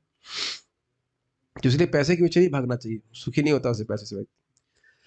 परमेश्वर सभी वस्तुओं के सार है। एक बात बताना भूल गया, प्रशासकगण भगवान की भुजाओं का संरक्षण प्राप्त करके सुरक्षित रह सकते हैं, मतलब उनको असुरों से भी संरक्षण प्राप्त होगा। ठीक है, you can sit on chair. परमेश्वर सभी वस्तुओं के सार हैं, अतः वे सारम कहलाते हैं। इसकी व्याख्या भी हम लोग पहले सुन चुके हैं। कृष्ण को सार कहा जाता है। इस जगत में कृष्ण के अलावा हर वस्तु असार है, सब सहिष्णु है, क्षणिक है, निकृष्ट है, और जो उनका गुणगान करते हैं वे सारंग या शुद्ध भक्त कहलाते हैं। हमारे सारंग ठाकुर प्रभु कल मंगल आरती गाने वाले हैं, है कि नहीं? तो अब आप समझ सकते हैं सारंग मतलब क्या हुआ। सारंग मतलब सारंगी नहीं जो सारंगी बजाता है, और सारंग मतलब जो सार को ही गाता है, कृष्ण का ही गुण गाता है। आपने सुन भी चुके हैं कि कृष्ण का नाम उच्चारण करने वाले इतने अभ्यस्त हो जाते हैं कि कृष्ण के नाम के अलावा कुछ सुनना नहीं चाहते। एक ये हमारा घोंसले की तरह कान है, और कृष्ण एक चिड़िया की तरह बैठ जाते हैं कृष्ण का नाम, और वो किसी को आने आने नहीं देता है। ये भक्त लोग ऐसा अनुभव करते हैं, नाम जब करते करते सब कृष्ण के इतर जो वार्ता होती है वो दुख देने वाली होती है, वो सुनना नहीं चाहते। क्या आप लोग सारंग बनना चाहते हैं? Yes, this is how we become Sarang, by by hearing about Krishna. Okay, शुद्ध भक्त तो भगवान के चरण कमलों के लिए लालायित रहते हैं। अब प्रभुपाद क्या व्याख्या कर रहे हैं? सारंगाणाम अर्थात भ्रमर की तरह कमल में एक प्रकार का मधु होता है जिसका दिव्य आस्वाद भक्तगण करते हैं। मतलब भगवान के चरण कमल, देखिए भक्ति का आस्वादन वही कर सकता है जो भक्त हो। नहीं तो बताइए 2 घंटा कृष्ण के बारे में कौन श्रवण करना चाहेगा? एक विशेष प्रकार का सुख मिलता है तभी तो व्यक्ति कर रहा है, बिना पैसे के। ये ध्यान दीजिएगा, जिसकी भक्ति नहीं है वह इस प्रकार से कृष्ण कथा नहीं श्रवण कर सकता। कई बार बलराम हॉल में देखते हैं 10-15 मिनट सुनेगा, फिर उसका पैंट झाड़ करके बाहर चला जाता है देखा नहीं आपने? या एकदम सो जाएगा तुरंत। तो जो भक्त है वही भगवान के गुणगान का आस्वादन कर सकता है। वह एक मधुकर, जैसे कि मक्खी को जो गंदी जगह बैठती मक्खी, उस मक्खी को कमल के ऊपर बैठा के बंद भी कर दीजिए तो भी मधु का आस्वादन नहीं कर पाएगी। अब समझ में आ रहा है? काफी अच्छा उदाहरण हो गया है ना। लेकिन उस मधु का, उस कमल के जो मधु है उसका आस्वादन कौन कर सकता है? केवल मधु भवरा ही कर सकता है। तो भक्ति होने से व्यक्ति को भागवत अच्छी लगेगी, नाम जप अच्छा लगेगा, इत्यादि इत्यादि। वे उन मधुमक्खियों के तुल्य हैं जो मधु के लिए सदा दौड़ती रहते हैं। ये बताइए कि प्रभुपाद फेस्टिवल में आपने आंखों से देखा था कि नहीं? आपने मिठाई रखी गई तो पता नहीं कहां से कितनी मधुमक्खियां आ गई थी। सब लोग देख रहे थे ना, जूस के लिए, मिठाई नहीं सॉरी, हाँ जूस के लिए आप देखे थे ना एकदम। तो ऐसे ही भक्त लोग जो है, शुद्ध भक्त, उन लोग खबर लगाते रहते कहाँ कृष्ण कथा हो रही है, कहाँ कृष्ण कथा हो रही है, और वहां पहुंच जाते श्रवण करने के लिए। ये चीज है, कितना अच्छा शब्द, सदा दौड़ती रहती, कहाँ मिल रहा है मधु। और इस पे एक और भक्त बता रहे थे कि देखो वैसे मधुमक्खियां बीच में मिलती हैं, वो बताती हैं कहाँ मधु है, कहाँ मधु है। इसी प्रकार से भक्त भी आपस में मिलेंगे, कहीं मिले, वो कृष्ण के बारे में मैंने ये पढ़ा, कृष्ण के बारे में वो पढ़ा, चर्चा करके फिर अपनी जगह चले जाते। ये मुझे मुकुंद दत्त प्रभु समझा रहे थे, प्रभुपाद जी के शिष्य। जब भी भक्त आपस में मिलेंगे कृष्ण के बारे में कुछ चर्चा करेंगे मधुमक्खी की तरह, फिर अपने छत्ते में चले जाएंगे, जो भी अपने स्थान में भजन स्थल में चले जाएंगे। बिकॉज आप भक्ति कर रहे हो तो कृष्ण आपको कुछ रिलेशन देंगे। Is it not? Some test, something you will always get. और जितना बोलेंगे उतना और भगवान देते हैं, ये भी और भगवान की खासियत है। तो मुझे बड़ा अच्छा लगा था। गौड़ीय वैष्णव संप्रदाय के महान भक्त आचार्य श्रील रूप गोस्वामी ने अपनी तुलना मधुमक्खी से करते हुए इस कमल मधु के विषय में एक गीत लिखा है। तो प्रभुपाद जी संस्कृत नहीं लिखे हैं, तो मैं जब संस्कृत मिल गई थी अभी, तो मैं संस्कृत भी रखा हूँ, प्रभुपाद जी का अनुवाद इसमें है। तो पहले अनुवाद पढ़ेंगे फिर उसको गाएंगे, ठीक है? ठीक है, पहले गाएं फिर इसको पढ़ते गाए। चलिए पहले अनुवाद पढ़ते हैं। पहली लाइन का पढ़ देखिए। हे मेरे भगवान कृष्ण, मैं आपकी प्रार्थना करता हूँ, मेरा मन मधुमक्खी के समान है कितना सुंदर है, जो थोड़ा कुछ मधु पाने के लिए लालायित है। अतएव कृपा करके मेरी मन रूपी मधुमक्खी को अपने चरण कमलों में स्थान प्रदान करें, जो समस्त दिव्य मधु के आगार है। समझ में आ गया? मेरे मन रूपी मधुमक्खी को अपने चरण कमल के मधु का आस्वादन करने में समर्थ बनाए। अब गाते हैं, मृदंग निकालिए। मृदंग भी नहीं बजाना बताता जाता है, मधुमक्खा। चलो आलसी कहीं का। कृष्णा दे, ये इसमें चलेगा, ये भजनी में। कृष्ण देव भवन्तं वन्दे, कृष्ण देव भवन्तं वन्दे, कृष्ण देव भवन्तं वन्दे, कृष्ण देव भवन्तं वन्दे। मन मानस मधुकर मर्पय निज पद पंकज मकरंदे। मन मानस मधुकर मर्पय निज पद पंकज मकरंदे। सब लोग बोलिए। कृष्ण देव भवन्तं वन्दे, कृष्ण देव भवन्तं वन्दे। Nice song, Vairup Goswami. Okay, अरे रुको रुको, अभी आगे भी है, कहाँ भाग रहे हैं आप? ऐसे प्रसाद खिला रहे हैं आपको। अच्छा, मैं जानता हूँ, मान लो भगवान कहें कि भाई तुम्हारी क्या योग्यता है? मैं जानता हूँ कि ब्रह्मा जैसे बड़े बड़े देवता वर्षों तक लगातार गहन ध्यान में तल्लीन रहकर भी आपके चरण कमलों के नाखून की द्युति को भी नहीं देख पाते। समझ रहे? द्युति जो चरण कमल के नाखून की चमक है, उसको भी नहीं देख पाते। फिर भी हे अच्युत, मेरी ऐसी अभिलाषा है, क्योंकि आप शरणागतों पर अत्यंत दयालु रहते हैं। क्या मांग रहे हैं? पहले चरण कमलों का मधु मांग रहे हैं, और दूसरी तरफ कह रहे हैं अरे आपके चरण कमलों के नख की रोशनी भी नहीं देख पाते बहुत तपस्या करके। तो क्यों मांग रहे हो? क्योंकि अच्युत आप अपने भक्तों पर कृपा करते हैं, और मैं आपका शरणागत हूं, इसलिए आप दयालु होने के नाते मुझ पर कृपा करेंगे, इसलिए मांग रहा हूं। समझ में आया? बहुत अच्छा है। यद्यपि समाधिषु विधिरपि पश्यति न तव नखाग्रमरीचि। यद्यपि समाधिषु विधरपि पश्यति न तव नखग्रमरीचि। इदमेच्छामि निशम्य तवाच्युत तदपि कृपाद्भुतवीचे। इदमिच्छामि शम्य तव च्युत तदपि कृपाद्भुतवीचे। इदमिच्छामि निशम्य तवाच्युत तदपि कृपाद्भुतवीचे। इदमिच्छामि निशम्य तवाच्युत तदपि कृताद्भुतवीचे। सब लोग बोलिए, कृष्णदेव भवन्तं वन्दे। कृष्णदेव भवन्तं वन्दे। कृष्णदेव भवन्तं वन्दे। कृष्णदेव भवन्तं वन्दे। यद्यपि समाधिषु, अरे यद्यपि समाधि में स्थित होकर के भी, विधि मतलब ब्रह्मा अपि पश्यति ना, ब्रह्मा जी भी नहीं देख पाते। क्या नहीं देख पाते? तव नखाग्रि मरीचिम, आपके नाखों के नखूनों के, चरणों के नखूनों के अग्रभाग की द्युति कांति को भी नहीं देख पाते। इदम इच्छा में, फिर भी मैं इच्छा कर रहा हूं, निशम्य, सुन लीजिए, तव, अच्छा अच्युत, अच्युत मतलब आप कृपा करते हैं, आप सुन लीजिए, तदपि फिर भी मैं ये इच्छा अपनी प्रस्तुत कर रहा हूं, कृपा, क्यों? कृपा अद्भुत वीचिम, क्योंकि आपकी अद्भुत कृपा है जिसके द्वारा संभव हो सकता है कि मैं आपके चरण कमल के मधु का पान करता हूं। अच्छा लग रहा है श्लोक, बहुत अच्छा था। खुद ही अनुवाद खुश खुश हो जा रहा हूं, पता नहीं आप लोगों को अच्छा लग रहा है कि नहीं, लेकिन मुझे तो बहुत अच्छा लग रहा है। बस 2-4 पेज। हे माधव, मैं यह भी जानता हूं कि, मान लो कहें भाई तुम ऐसी इच्छा कर रहे हो तो अपने को बहुत बड़ा भक्त मानते हो ना। हे माधव, मैं यह भी जानता हूं कि मुझ में आपके चरणों की सेवा के प्रति वास्तविक अनुरक्ति नहीं है, लेकिन आप अकल्पनीय शक्तिशाली हैं, अतएव आप असंभव से असंभव कार्य कर सकते हैं। मतलब मेरे द्वारा आपके चरण कमल का मधु का आस्वादन हो, यह संभव है, लेकिन आप असंभव को भी संभव कर सकते हैं। भक्तिरुदंचति यद्यपि माधव न त्वयि मम तिलमात्री। भक्तिरुदांचति यद्यपि माधव न त्वयि मम तिलमात्री। परमेश्वरता तदपि तवाधिक दुर्घट घटन विधात्री।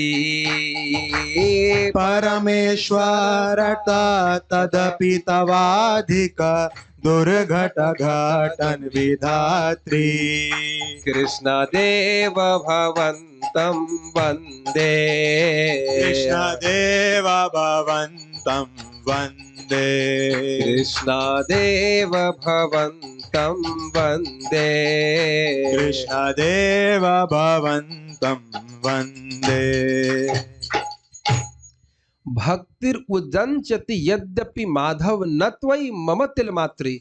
हे यद्यपि, हे माधव, हे लक्ष्मीपति, भक्तिर उदंचति, मेरे हृदय में आपके प्रति तिल मात्र भी भक्ति प्रकट नहीं है। तिल मात्र, तिल का थोड़ी सी भी भक्ति नहीं है। फिर भी तदपि फिर भी परमेश्वरता, आप परमेश्वर हैं और तब अधिक आपके अंदर एक बहुत अधिक गुण है क्या? दुर्घट घटन विधात्री। आप जो दुर्घट कार्य है जो हो नहीं सकता उसको घटन करने में समर्थ है। मेरी भक्ति है नहीं, मैं आपसे ऐसी वस्तु मांग रहा हूं जो जो ब्रह्मा जी के भी दुर्लभ है, लेकिन आप अच्युत है, माधव है, लक्ष्मीपति हैं, आप कृपा करने में समर्थ हो, आप कृपा कर सकते हो, इसलिए मांग रहा हूं। ठीक है, आपके चरण कमलों के समक्ष स्वर्ग का अमृत भी तुच्छ है। तो मान लो भगवान यह पूछे कि भाई तुम अमृत क्यों नहीं मांग रहे स्वर्ग का, मेरे चरण कमल का मधु ही क्यों मांग रहे हो? तो उस पर कहते हैं आपके चरण कमलों के समक्ष स्वर्ग का अमृत भी तुच्छ है, अतएव मैं उनके प्रति अत्यधिक अनुरक्त हूँ। अतएव हे परम नित्य, मेरे मन को आपके चरण कमलों में स्थिर होने दें, जिससे मैं आपकी दिव्य सेवा का आस्वाद निरंतर लेता रहूं।